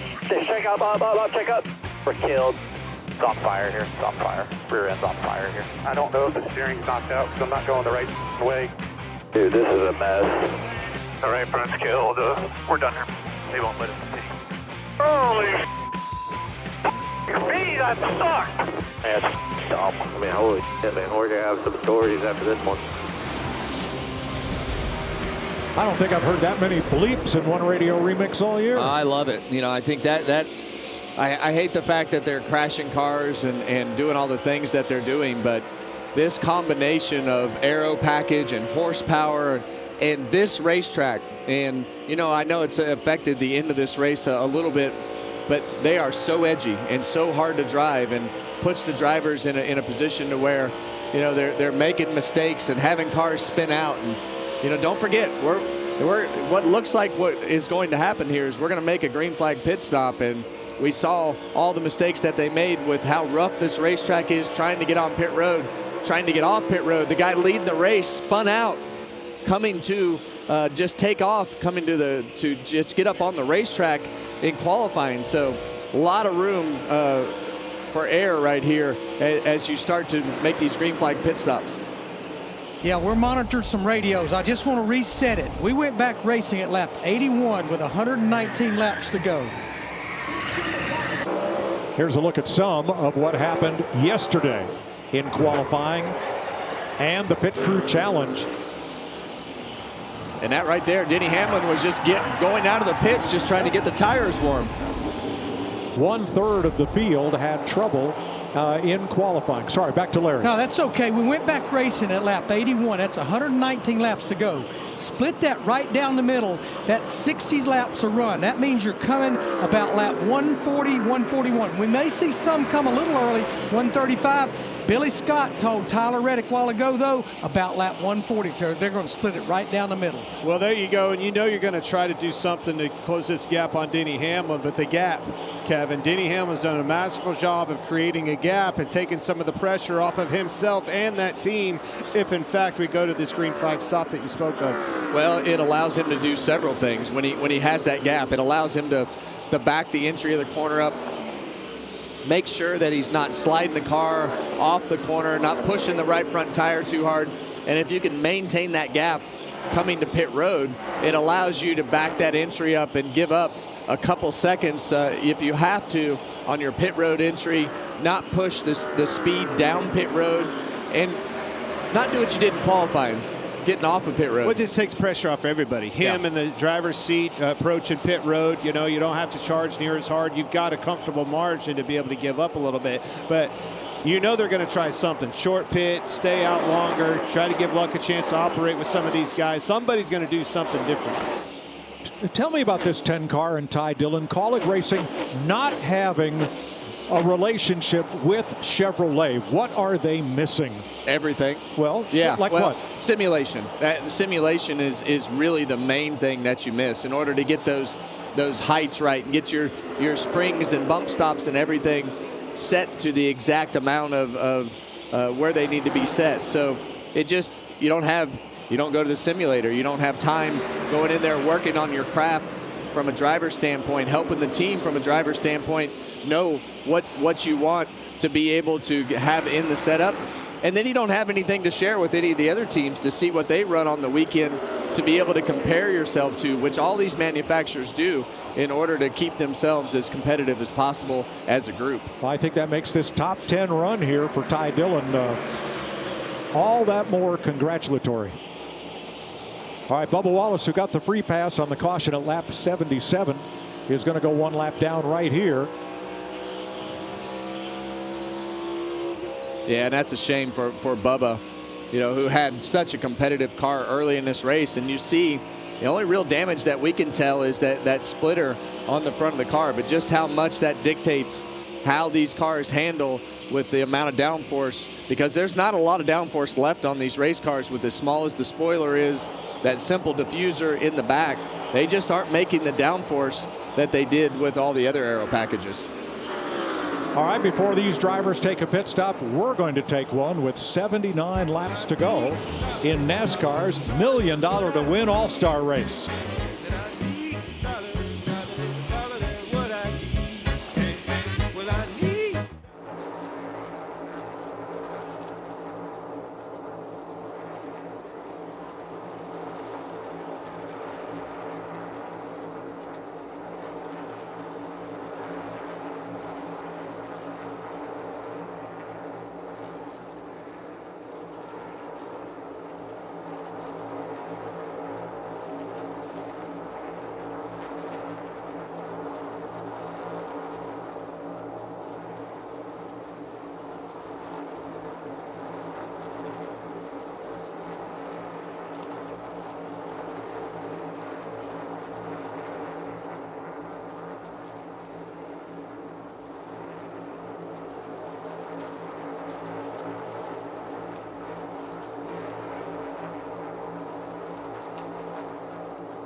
$72 laps away from one driver and team taking home $1 million. Second place gets only 10% of that because it's all about winning in NASCAR's All-Star Race. See Ty Gibbs on pit road again. Looks like he might have gotten into the wall one more time.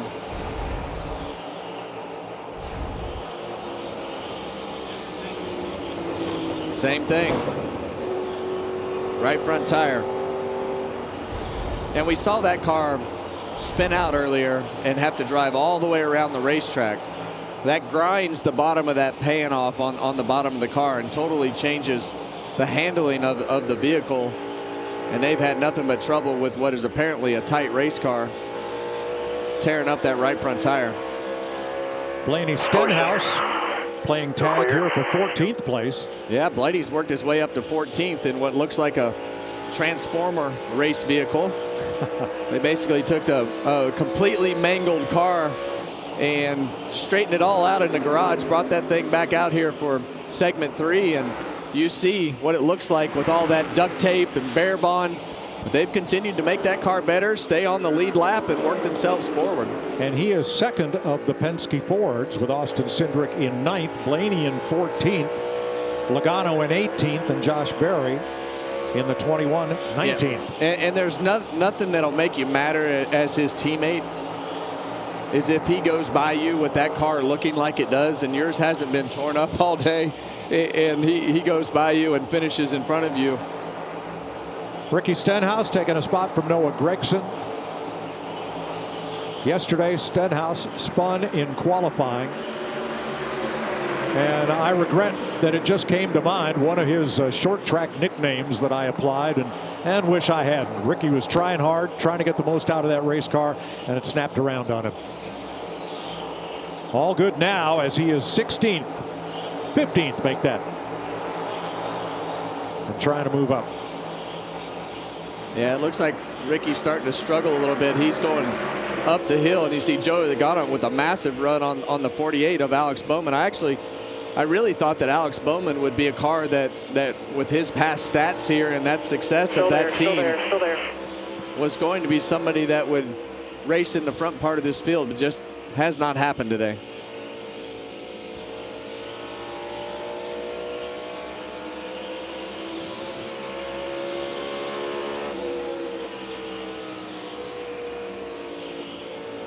A lot of lane choices to be able to choose. You see all of these cars. Oh, here we go. First to the takers for pit road under green. Carson Hocevar gives up a top 5 spot to pit. And this is what we talked about, Clint. Just somebody willing to get outside of the box just a little bit to try to leapfrog some of those cars that he was racing around. Always. 64 laps to go. Now, if you're the first one to pit, your biggest thing that you're hoping for is no cautions, and the pit cycle goes all the way through so that you don't wind up 2 laps down. Well, you see Stenhouse moving to the pit area too. The other thing that's happening is these tires are wearing out again. Thinking about Reddick, thinking about Briscoe. They were on the verge of having tire trouble with theirs. William Byron, 3rd place car on pit road.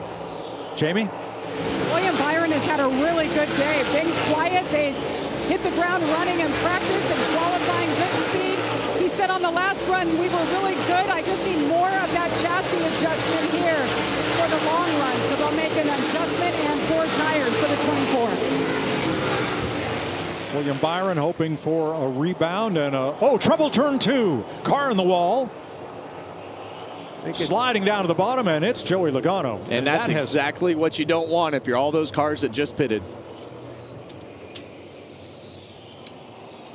Lap 139.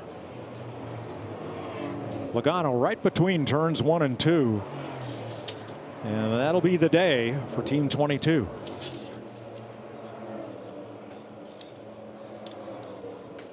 All right, I'm okay. Tire or something, Paul, it looked like. Went around quick.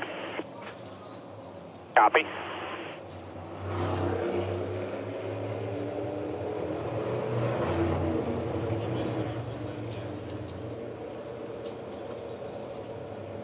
One thing about Dover, when you're running around the bottom of the racetrack and something happens, it's a long way up.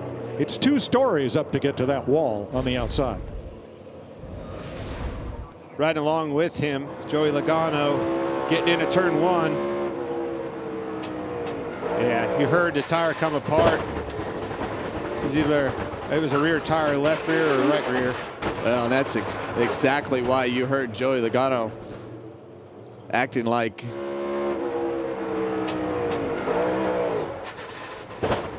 Got a tire down. Hold on. Stay up. Group of cars coming here. Let us know you're okay when you get. Yeah. A big hit, but that, again, going back to the lead, the right rear's still up. So I think it was the left rear. Yeah, there it is. And that's a big hit on Joey Logano's in-car right there, and you see how violent that is. And I was just talking about that, right? It's going to be eventually either one or two things. The green flag pit stops, no mistakes, or a tire, somebody was going to have an issue that we saw earlier, starting to show its head, but we've got fluid on the racetrack. Denny Hamlin having that big lead like this, didn't have to, he wasn't forced down pit road because he had the affordability to wait for something like this. And those other guys just trying to make something happen. The 24 of Byron and Hocevar just trying to get ahead of things and trying to make up some ground by getting ahead of that pit cycle. And these are the things that happen at Dover when you're in this scenario that you want to make something happen and the caution comes out, then you wind up 2 laps down. So this will take a bit of cleanup for the fluid up there as Logano's car came off the outside wall. There will be no free pass because Logano was the first car 1 lap down and of course is now out of the race. So we have, after pit stops, let's wait till they come around one more time and we will double check the scoring. Right now I'm showing 12 cars on the lead lap, because drivers who made pit stops under green went a lap down. We'll recap that in a moment. A lot of pressure on the pit crews. Get them on quick. A lot of cars in between Hamlin, Reddick, and Briscoe. You just see Reddick and Briscoe in your sight right there. A lot of cars in between them. It's going to help Hamlin's crew. Now they're not going to open pit road until they remove Joey Logano's car, Larry, so crew chiefs have a little extra time to think about what they want to do and what adjustments they might want to make. Yeah, the adjustments, I think, is the decision. I think there is no question because we're going to have just over 50 laps to go. You're going to want 4 tires, and of course those drivers like William Byron, like Ty Dillon, Blaney Stenhouse, they'll take the wave around to try to get back on the lead lap. But yeah, no question, 4 tires. And that was 58 laps on Joey Logano's 22 car on his set of tires. Kyle Larson in the pit lane, although pit road is closed, so he will restart tail of the longest line. Window net's down on his car. I think that they've done everything that they can do to put that car in contention to be competitive. Hats off to the crew to be able to put that car back on the racetrack. A lot of the fans, here to watch Kyle Larson and putting the effort in to put that HendrickCars.com Chevrolet back on the racetrack is what those fans came here to see. So kudos to that team for putting in the time to try to make it happen. So did you have the 3 in your fantasy pool or the 43? Boy, Jones and Dillon up there in the top 5 as we get down to what could be the final run to the flag here. Yeah, and I think on this pit stop, Denny Hamlin has enough lap cars in between him and the second place car. He just needs to be really conservative coming down pit road. Pit crew just needs to do a solid job, not make any mistakes. They're going to come out with the lead. My question with Denny Hamlin is what we've seen a couple times throughout the year. How does he take off on the restart? He's had a little bit of trouble on the restarts in some of these places of just having the speed that he needs in order to get going for those first handful of laps. Well, not just some of these places. This place today, he's been beat on the restart a couple times already. And we know that Chase Briscoe has been really good on the restarts. Tyler Reddick has been really good on the restarts. So 57 laps to go. As these laps keep ticking off, it starts to get more into closer to the window of shorter run, which falls into the hands of these 2 cars right here of Chase Briscoe and Tyler Reddick. Now Kyle Larson was set to run to the finish, but as they say on the horse track that is inside this 1-mile concrete oval, his horse fell out from under him.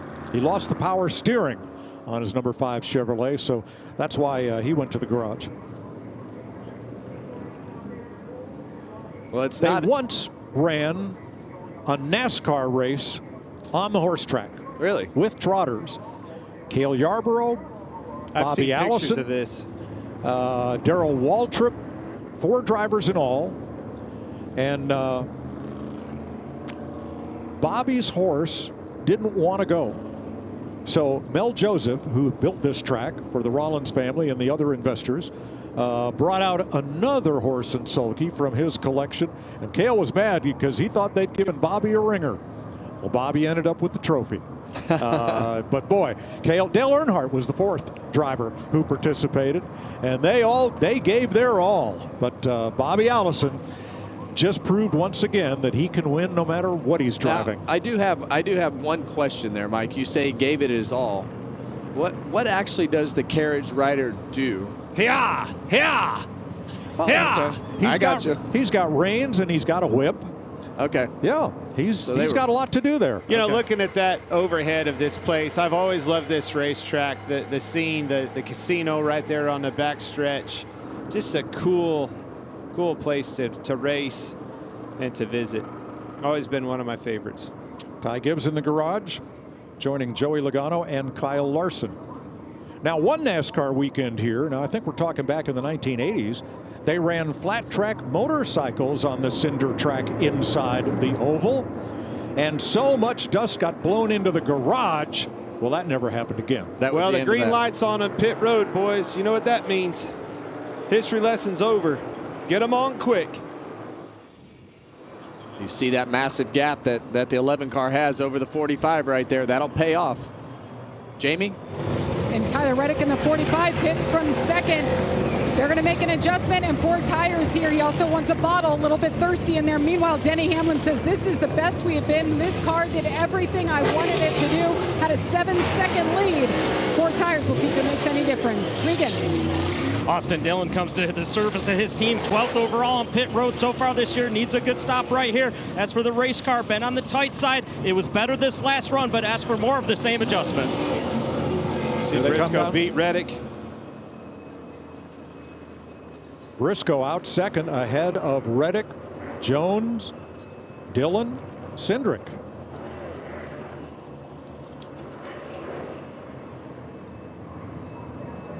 I'm with you, Kevin. I think the short run speed goes to Briscoe or Reddick. A lot of racing left. Speeding police are out. Uh-oh. Who? Tyler Reddick. Oh. There you have it. Excuse me. Rinse and repeat. 47, Ricky Stenhouse, not the 45. Sorry, folks. Okay. Breathe. Gave me a heart attack right there, Mike. Whew.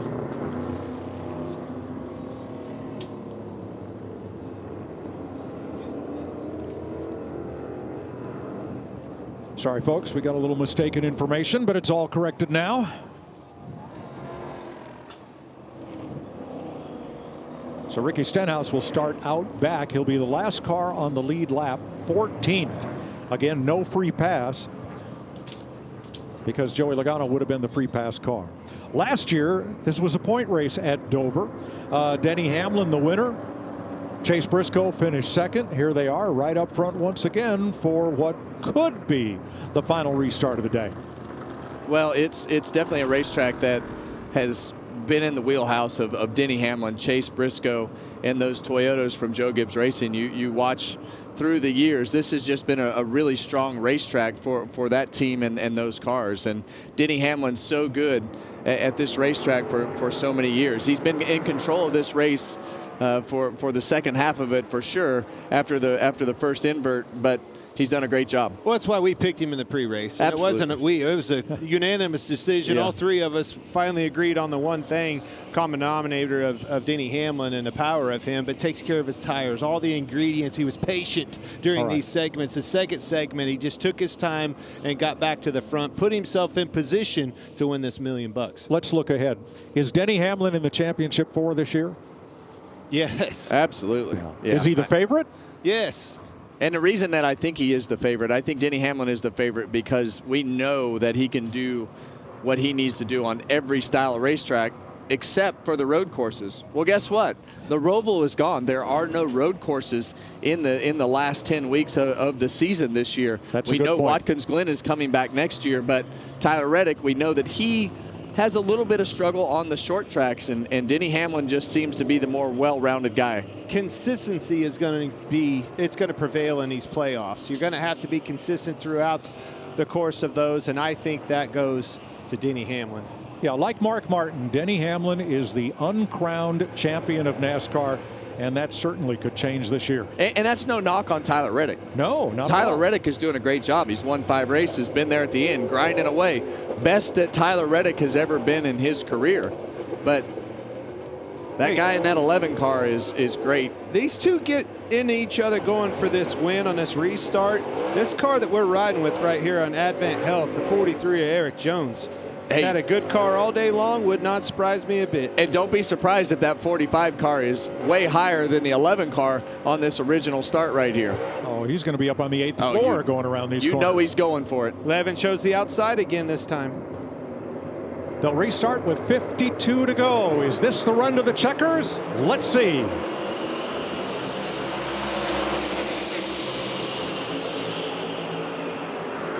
Tried to clear him, not quite.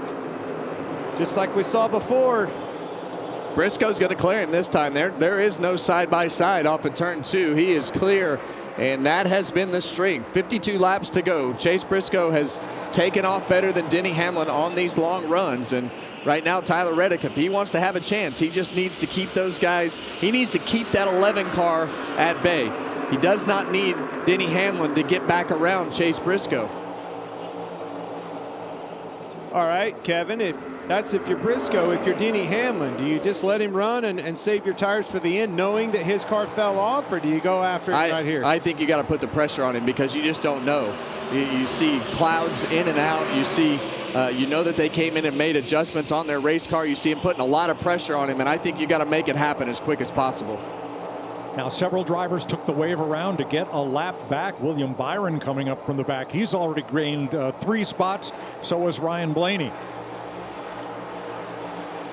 Bowman's picked up 2, Hocevar and Cindric 1. Yeah, we heard Denny talk before the race how your car needed to be good in traffic, and he kind of smiled when he said that, and he said, I feel like we're as good, if not better, than everybody in traffic, and that's where he excels, being able to do exactly what he's doing right here. Briscoe, you're going to go to the bottom, I'm going to the middle. Well, you use a lot of tire running in the wake of that car in front of you, too. I think he's going to take a stab at him a couple times here, keep him honest with it, but I think the experience and the wisdom behind that 11 driver.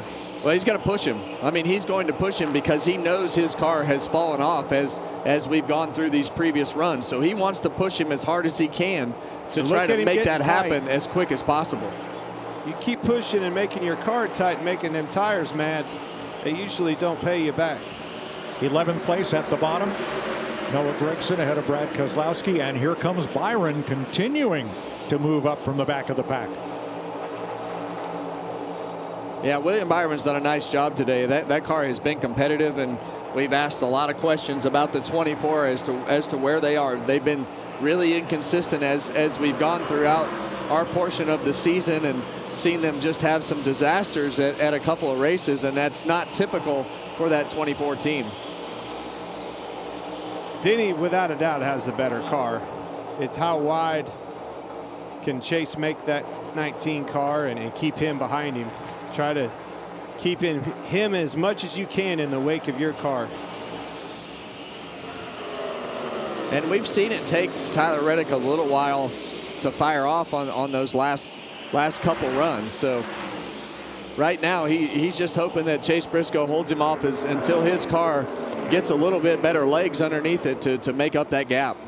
How'd you like to be an exec at Joe Gibbs Racing on days like this? You've got two of your drivers, either one of whom could win $1 million, but this has got to be tense, this kind of racing. I think you nailed it. And Kevin, you've experienced this as an owner.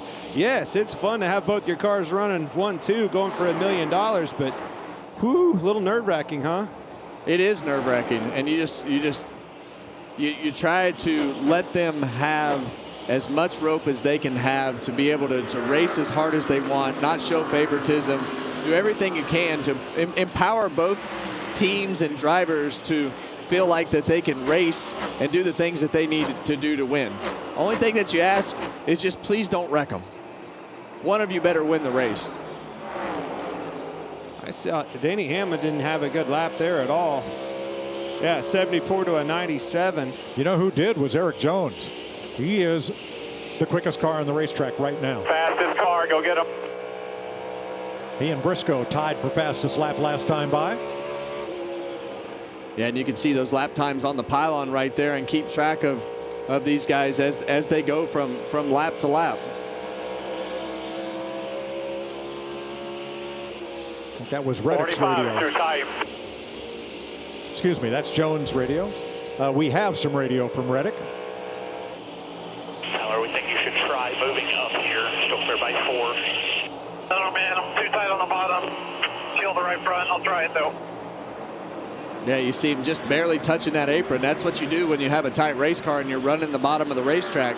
You want to try to breathe on that apron just a little bit on the 3/4 of the way around the corner. And if you can get that left front tire right down next to the asphalt, it'll help just kind of turn that car around the corner. And you're going to see him do everything that he can to get that car down right there to just barely touch that asphalt, Clint, to help it turn.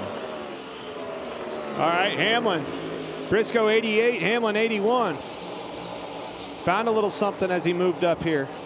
Yeah, and I think that 2/10 miss, I think that's exactly what it was. You know, if you get in there and the back tires start to slide into turn 3, next thing you know, you're chasing that thing all the way up the hill. Or if you get the front tires to pushing up off the corner, it's a very difficult racetrack to be able to repeat lap after lap after lap. Now we're talking 04 to a 93.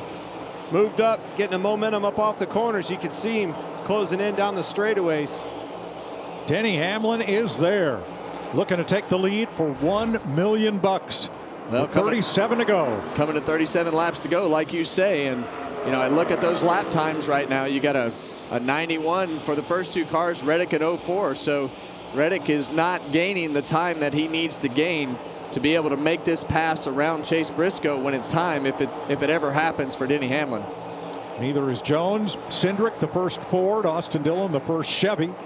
5th and 6th. There's Coach Gibbs. And that's what happens when you're stressed out with from the team owner's side of things.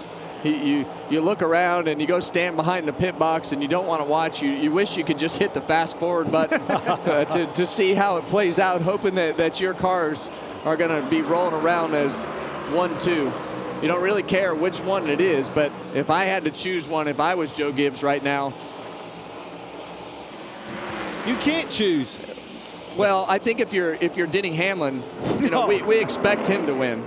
But if I had to choose one, I would pick Chase Briscoe because they need the momentum. They need something to kickstart themselves in the right direction to get the rest of their season going. Jamie? Yeah, Kevin, that's exactly what I wanted to update. Just the season that they've had after having 3 wins last year, they just cannot finish these races. 5 finishes of 23rd or worse for Chase Briscoe, and it's not from lack of trying or lack of speed. They certainly have had it. And then this weekend, to kick things off in practice, he fenced it and had right side damage. The team had to get to work and rebuild the whole right side at the end, the last lap of practice. So far so good today. He's hanging on, but I know he wasn't the best on the long run last run. But he's had a flawless day. One car got into the wall at the exit of turn 2. Reddick drops down to the apron. It's Tyler Reddick.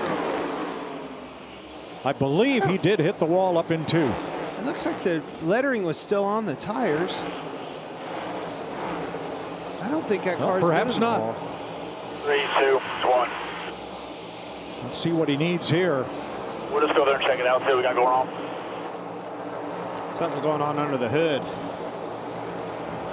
And you heard him talk about that car being tighter than it was the last times, but it looks like they're checking from the engine compartment standpoint. Yeah, he slowed dramatically at turn 2, went way up the racetrack.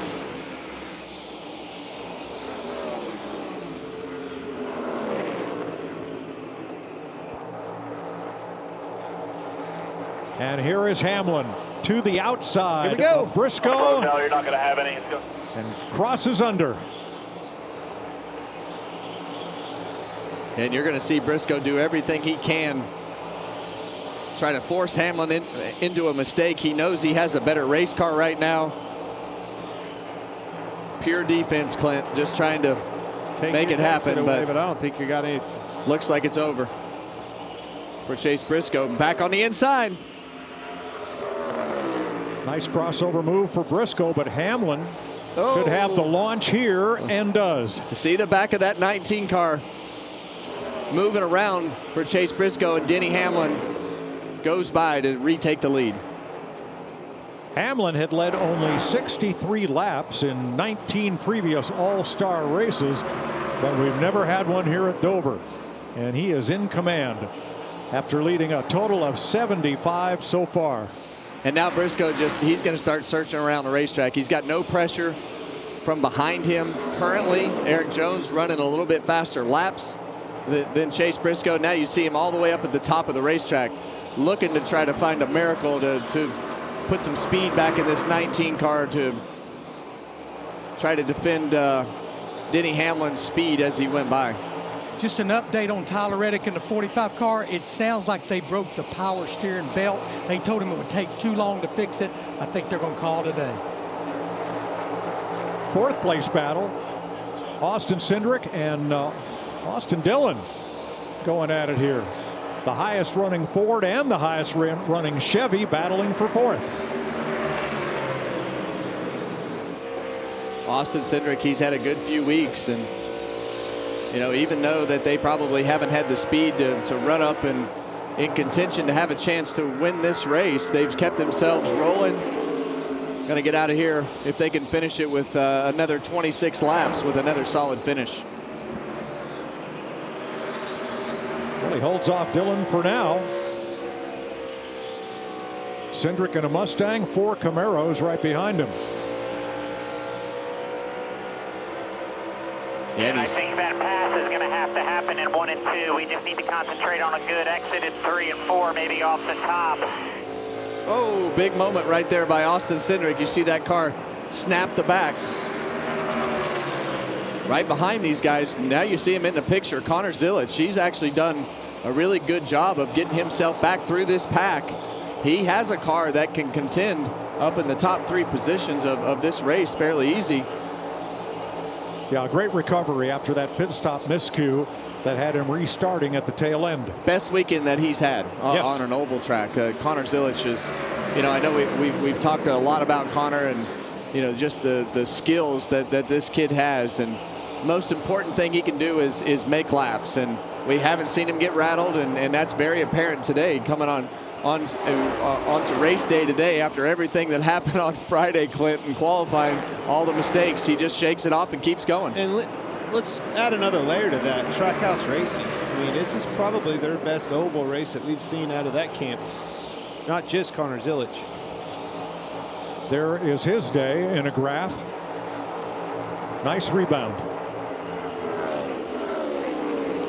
5th place, 7.5 seconds off the lead. And you talk about Trackhouse Racing and Connor Zilic, and you heard Ross Chastain talk earlier about being able to maintain and stay up where they qualified today. He didn't think that they had the capability to go up there and race for the lead, but they were able to maintain their position where they qualified up towards the top 5, and that, Ross's words, not mine, that is something that they hadn't been able to do so far this year. So he felt like they had made some progress. So did you have Connor Zilic as the first of the Trackhouse cars?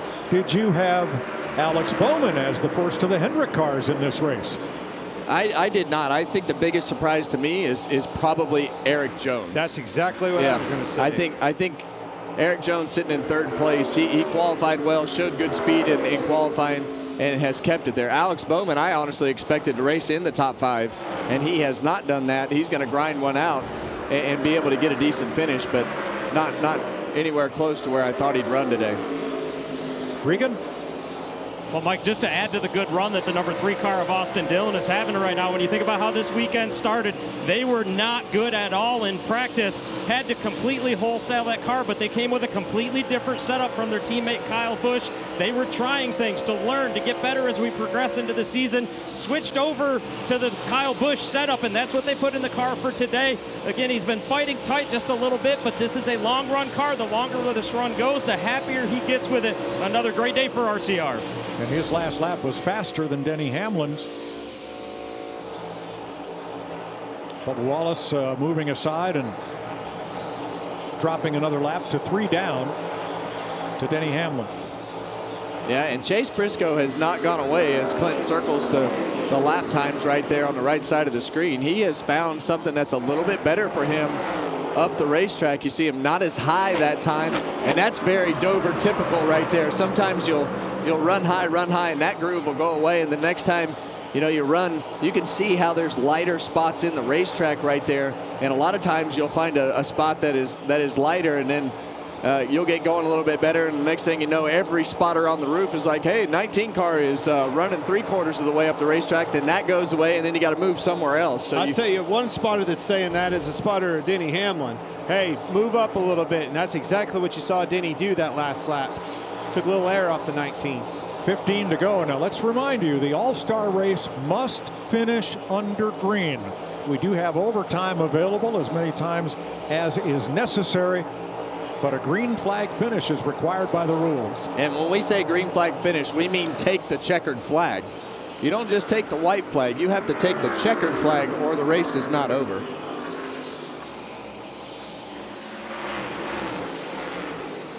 Hamlin has led 89 laps today in this 200 lapper, but Briscoe has not allowed him to get away and build a margin. Well, Denny got off that bottom. He moved off the bottom, and now he's able to capitalize on that.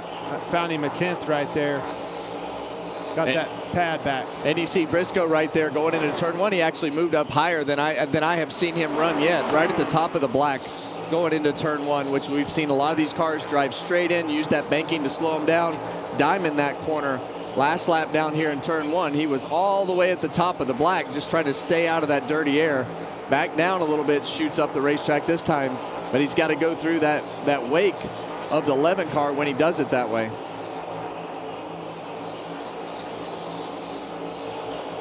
A wild, entertaining day at Dover. It started out with a couple of big crashes in the first 75 lapper, and it has come down to Denny Hamlin putting on a dominant performance, challenged really only by his Joe Gibbs Racing teammate Chase Briscoe. Yeah, and we just, so many of those contenders got wiped out early in the day. It really narrowed down who was going to be in contention to win this race. Tyler Reddick, having the power steering issue, kind of took another that third car out of this mix as we got towards the end of the race. But we knew that Denny Hamlin was going to be one of the cars to beat today, and that's why we all picked him in the pre-race show, because of his history here, the things that he's done over the last 2 seasons and the start of this season. To be able to really dominate at Dover was something that we thought he could do. Well, dominate, Dover, and Denny kind of all goes together, doesn't it? Yeah. And look at racetracks where you have to take care of your tires, like we're seeing here with this low downforce package, high horsepower. Go back to a Richmond, go back to a Martinsville. That's where Denny Hamlin wins races. Well, right now he can win them anywhere. He can win them anywhere. Yeah. But you know what I'm saying. Anywhere over the but years, Watkins those were Glen. his. Yeah. Here's Briscoe's radio. No give up here. Keep hustling. Can't keep doing the same thing, though. I would try to rip that bottom, see if there's something there in 3 and 4. All right. Now it's everything but the kitchen sink time. Try anything.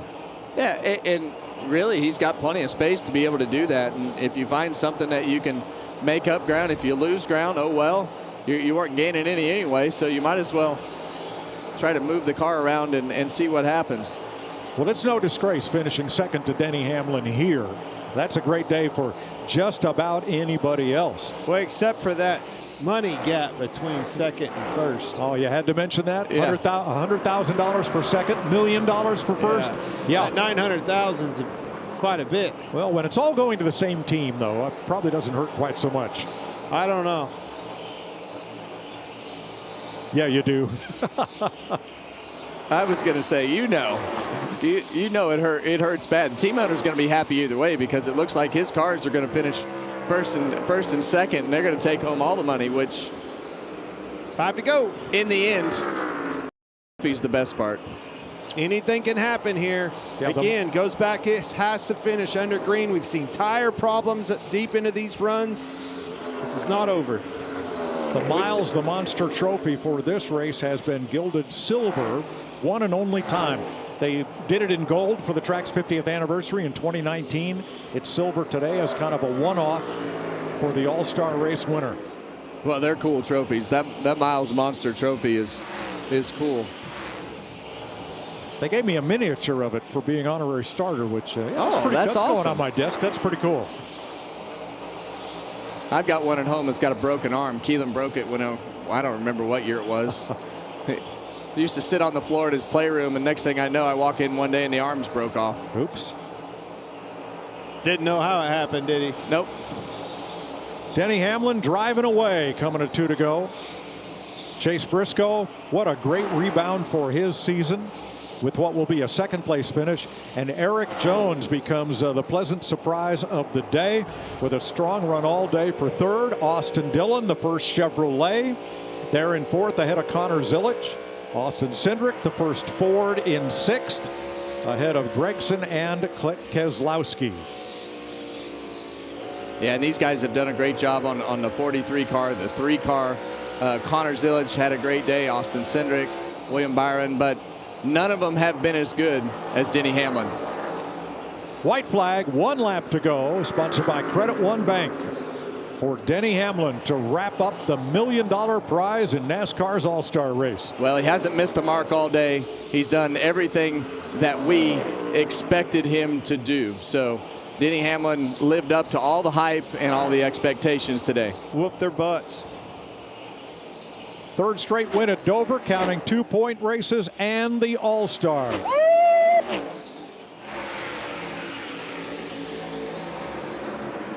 That's what $1 million feels like. Oh, there's nothing better than $1 million. Winning the All-Star, winning any race, but coming to the All-Star race, winning all that money, you see the enthusiasm out of the team up there, and you can really sense just how much it means to these team guys to be able to put their names in that record book as All-Star race winners.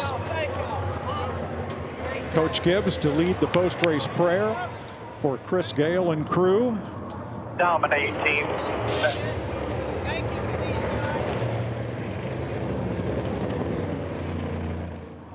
Hamlin came in here as somewhat of a prohibitive favorite and did not disappoint. No, and so many times Denny Hamlin has been that favorite, and we've seen him do exactly what he did right here today, and very rarely does he misstep. Well, look at all the layers. You talk about steps, qualifying, practice. He was really fast, unloaded another fast Camry, but qualifying, hit his marks, put himself on the pole, showed patience through all of the adversity that we had in this race early, put himself in contention and took care of business. It is Hamlin's second career All-Star win in his 20th start. He won in 2015. Becomes the second oldest All-Star race winner behind Mark Martin, and becomes the third All-Star race winner to win this event at multiple tracks, as Kyle Larson and Joey Logano did. 11 years between All-Star wins, ties for the longest gap with Kevin Harvick and Terry Labonte.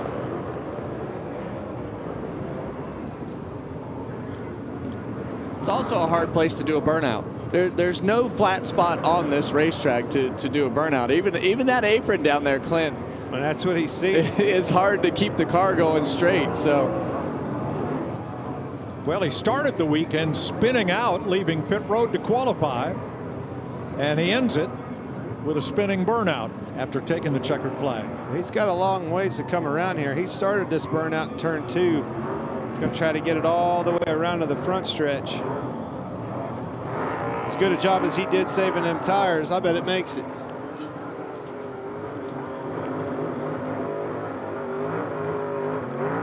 Well, Denny Hamlin definitely understands the showmanship part of this sport. You hear his opinions on his podcast. You hear his opinions on the race series. He has great perspective on a number of different things that at very different levels throughout the sport. And I think there is not a guy that's more invested in the sport than Denny Hamlin, from his time, money, effort, and getting to do this on Sundays, to go out and win races and do burnouts and celebrate like a race car driver. is the reward for all that hard work during the week. Well, it's impressive. He's been in this sport a long time and arguably probably on top of his game right now like we've never seen before. I mean, he's as good as he's ever been right now. There's only one notch left in that belt, and that's a championship. It's coming. He was within 4 laps of it last year. And this year, he will certainly be among the favorites as we work toward the playoffs, back to a 10-race chase from the playoff sequence that we have had for the past several years. And are we going to get this thing back to victory lane in the front stretch or not? We may have to go to him. I don't think it's running anymore. Victory lane being set up here on the front straightaway.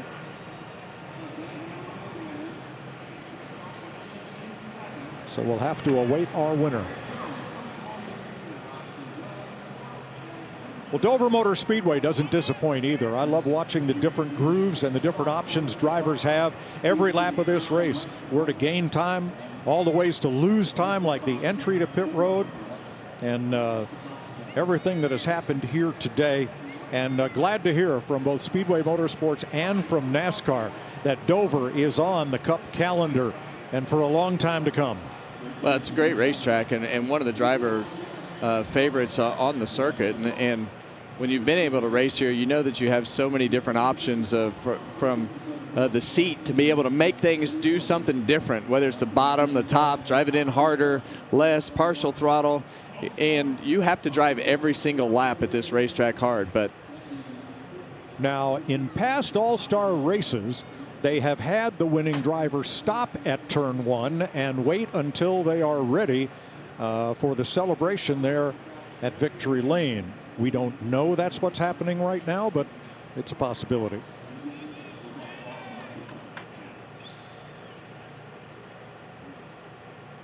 I want to give a shout out to Eric Jones, Austin Dillon, Zilich. They took advantage of this weekend, of this race, this all-star race. It's a good run for their team, a good shot in the arm, good momentum as we roll into these summer months. A lot of different agendas you can use for the all-star race. Well, I mean, we saw, like you say, we've seen teams that haven't been running well show up and run better. I mean, there's still several of those guys that were in this race today that didn't run well that I'm concerned about as we go through the end of the season. But I want to give a shout out to our great Fox Sports crew. And there's Steve Zajac up on the roof. These camera guys, you know, mailmen have nothing on them. Michael Drainus, neither rain, sleet, snow, dead of night, locusts. These guys are there for us. Andy Mitchell. They grab the great pictures that you enjoy at home and that you see on replays. Tim LaBeouf, and on social media. It's all because of their hard work and then the way it all gets put together. Dave Geller. Well, we got our answer, fellas. And a shout out to Eddie Overfeld and a shout out to Brad Hutton, the GOAT, our lead pit cameraman, who had a health issue. Dave Miller, his buddy, and GOAT, we're thinking of you. We know you'll be back soon. All right.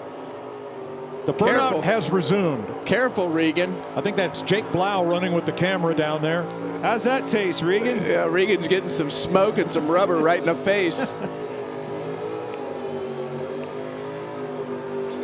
Watch out for those steps, Denny.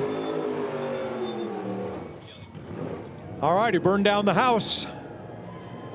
Now he's going to drive in there to Victory Lane and get himself $1 million.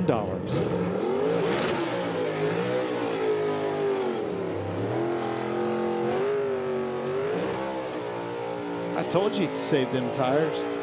Those Goodyears have definitely got some life left in them. There we go. They're done. They're done. What a performance. The team's all up there on the stage to greet him.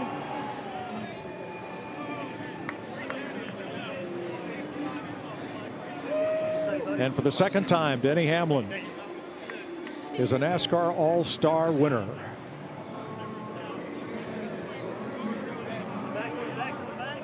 He'll get that special silver Miles the Monster trophy. And here he comes.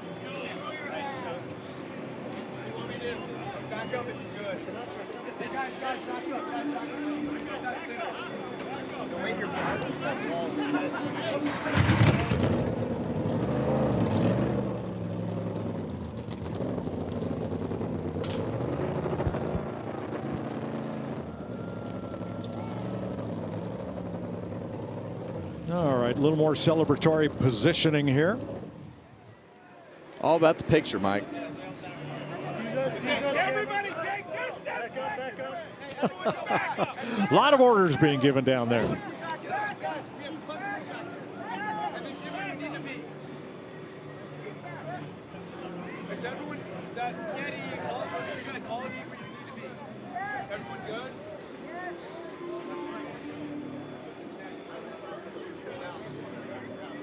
Miles is ready.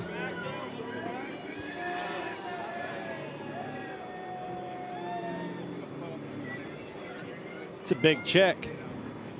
A lot of zeros. Oh, there's that silver, Miles. It's looking good. And there is your all-star champion, Regan Smith. Well, for the second time in his career, Denny Hamlin takes home an all-star victory and the $1 million that goes along with it.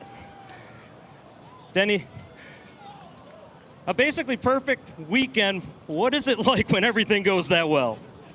It's makes it a lot easier when you got a car this fast, honestly. But hats off to this whole Progressive team. I want to say what's up to Trish and Mari and everyone at Progressive. Got to see all their employees and agents this past week, but we strive to be number one. We did it today. You got a number of challenges there at the end of the race, primarily from your teammate. As the check falls down, don't lose that. That's worth a lot of money there. But challenges from your teammate Chase Briscoe at the end of the race, and a couple moments you were back in traffic because of the format. What was it like knowing that you were going to have that battle going on?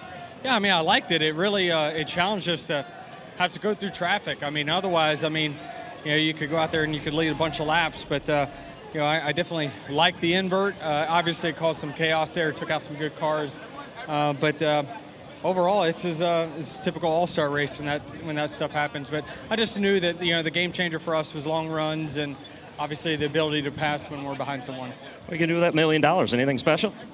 Probably give it to Mama. Denny Hamlin wins his second career all-star race. And Chase Briscoe just comes up short, led 61 laps. That is your best career all-star finish. I know it's winner take all, but what's your takeaway from your performance today? Yeah, it was obviously a really fast car. I'm just proud of our group. I knocked the wall down in practice, and we basically rebuilt the whole car. So for them to be able to just get the car back to where it was competitive, it says a lot about the guys. So yeah, just was a good day for our Bass Pro Shops. Tracker Toyota now that we didn't win, I wish it was a points race because we definitely need the points. But yeah, it was a hard-fought day. I've been having the stomach bug bad the last 2 or 3 days, so I didn't know how today was truthfully even going to go, and had a shot there at the end for $1 million. Can't ask for anything more. Just wish I had a little bit more rear grip. Just anytime I got the lead, I would be so loose that it would just make me vulnerable, and then once I would get past, I would normally kind of come on, but yeah, just needed a little bit of rear grip. Put on a good show. Go feel better. Yeah, appreciate it. Mike. What a day. Joe Gibbs Racing, top of the heap, $1.1 million. Well, that was a great day for Joe Gibbs Racing, but what a performance by Denny Hamlin. We picked him going into the race, and so many times we go into these weekends thinking that he is going to be the winner. And is this the year that he can win the championship? Sure looks like it, Clint. Well, we knew this was going to be a wild weekend. So many things thrown at us, segments, pit road, qualifying. There was a lot thrown at this weekend on everybody's behalf. Denny Hamlin overcome. Denny delivers, but for Fox, well, it's over in Dover. We'll see you in 2027, wherever the season begins with the Clash, and then for the Daytona 500. Thanks to Darren Foster, Chuck McDonald, Max Harden, and our entire Fox team that has brought this series into your living rooms each weekend. It has been our privilege and pleasure to do so. Now, currently live on Fox, Indianapolis 500 qualifying. Next weekend, as the Truck Series continues on FS1, the North Carolina Education Lottery 200 from Charlotte. Then the Indianapolis 500 next Sunday. The greatest spectacle in racing begins at 10 a.m. Eastern Time on Fox next Sunday. And coming up next here on FS1, the NHRA Route 66 Nationals. Thank you, Kevin, Clint, our great pit reporters, and our wonderful production team. Been a pleasure and a privilege as we congratulate Denny Hamlin, NASCAR All-Star Champion. You live till the 68th Great American Race. In the wall goes Herbst, and Tyler Reddick comes to the line. Yeah! It's time for change. The repeat for Tyler Reddick. A history-making moment right there. Green, green, green. Ryan Blaney wins. Go, baby. Old dogs can hunt. Let's get this thing rolling. When will you put it into beast mode? I'll be watching. That is dangerous for the competition. Never forget your first one, do you? No, you don't. Hey, this is the man right here. First-time winner, Carson Hocevar. Chase Elliott scores the win. Let's go, baby. The master of NASCAR road racing. Pretty cool to do with the 97, eh?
This copyrighted telecast may not be reproduced, retransmitted, or used in any form without the authorized written consent of NASCAR Broadcasting. NASCAR would like to thank all of our fans for your support, and we hope you enjoyed today's broadcast.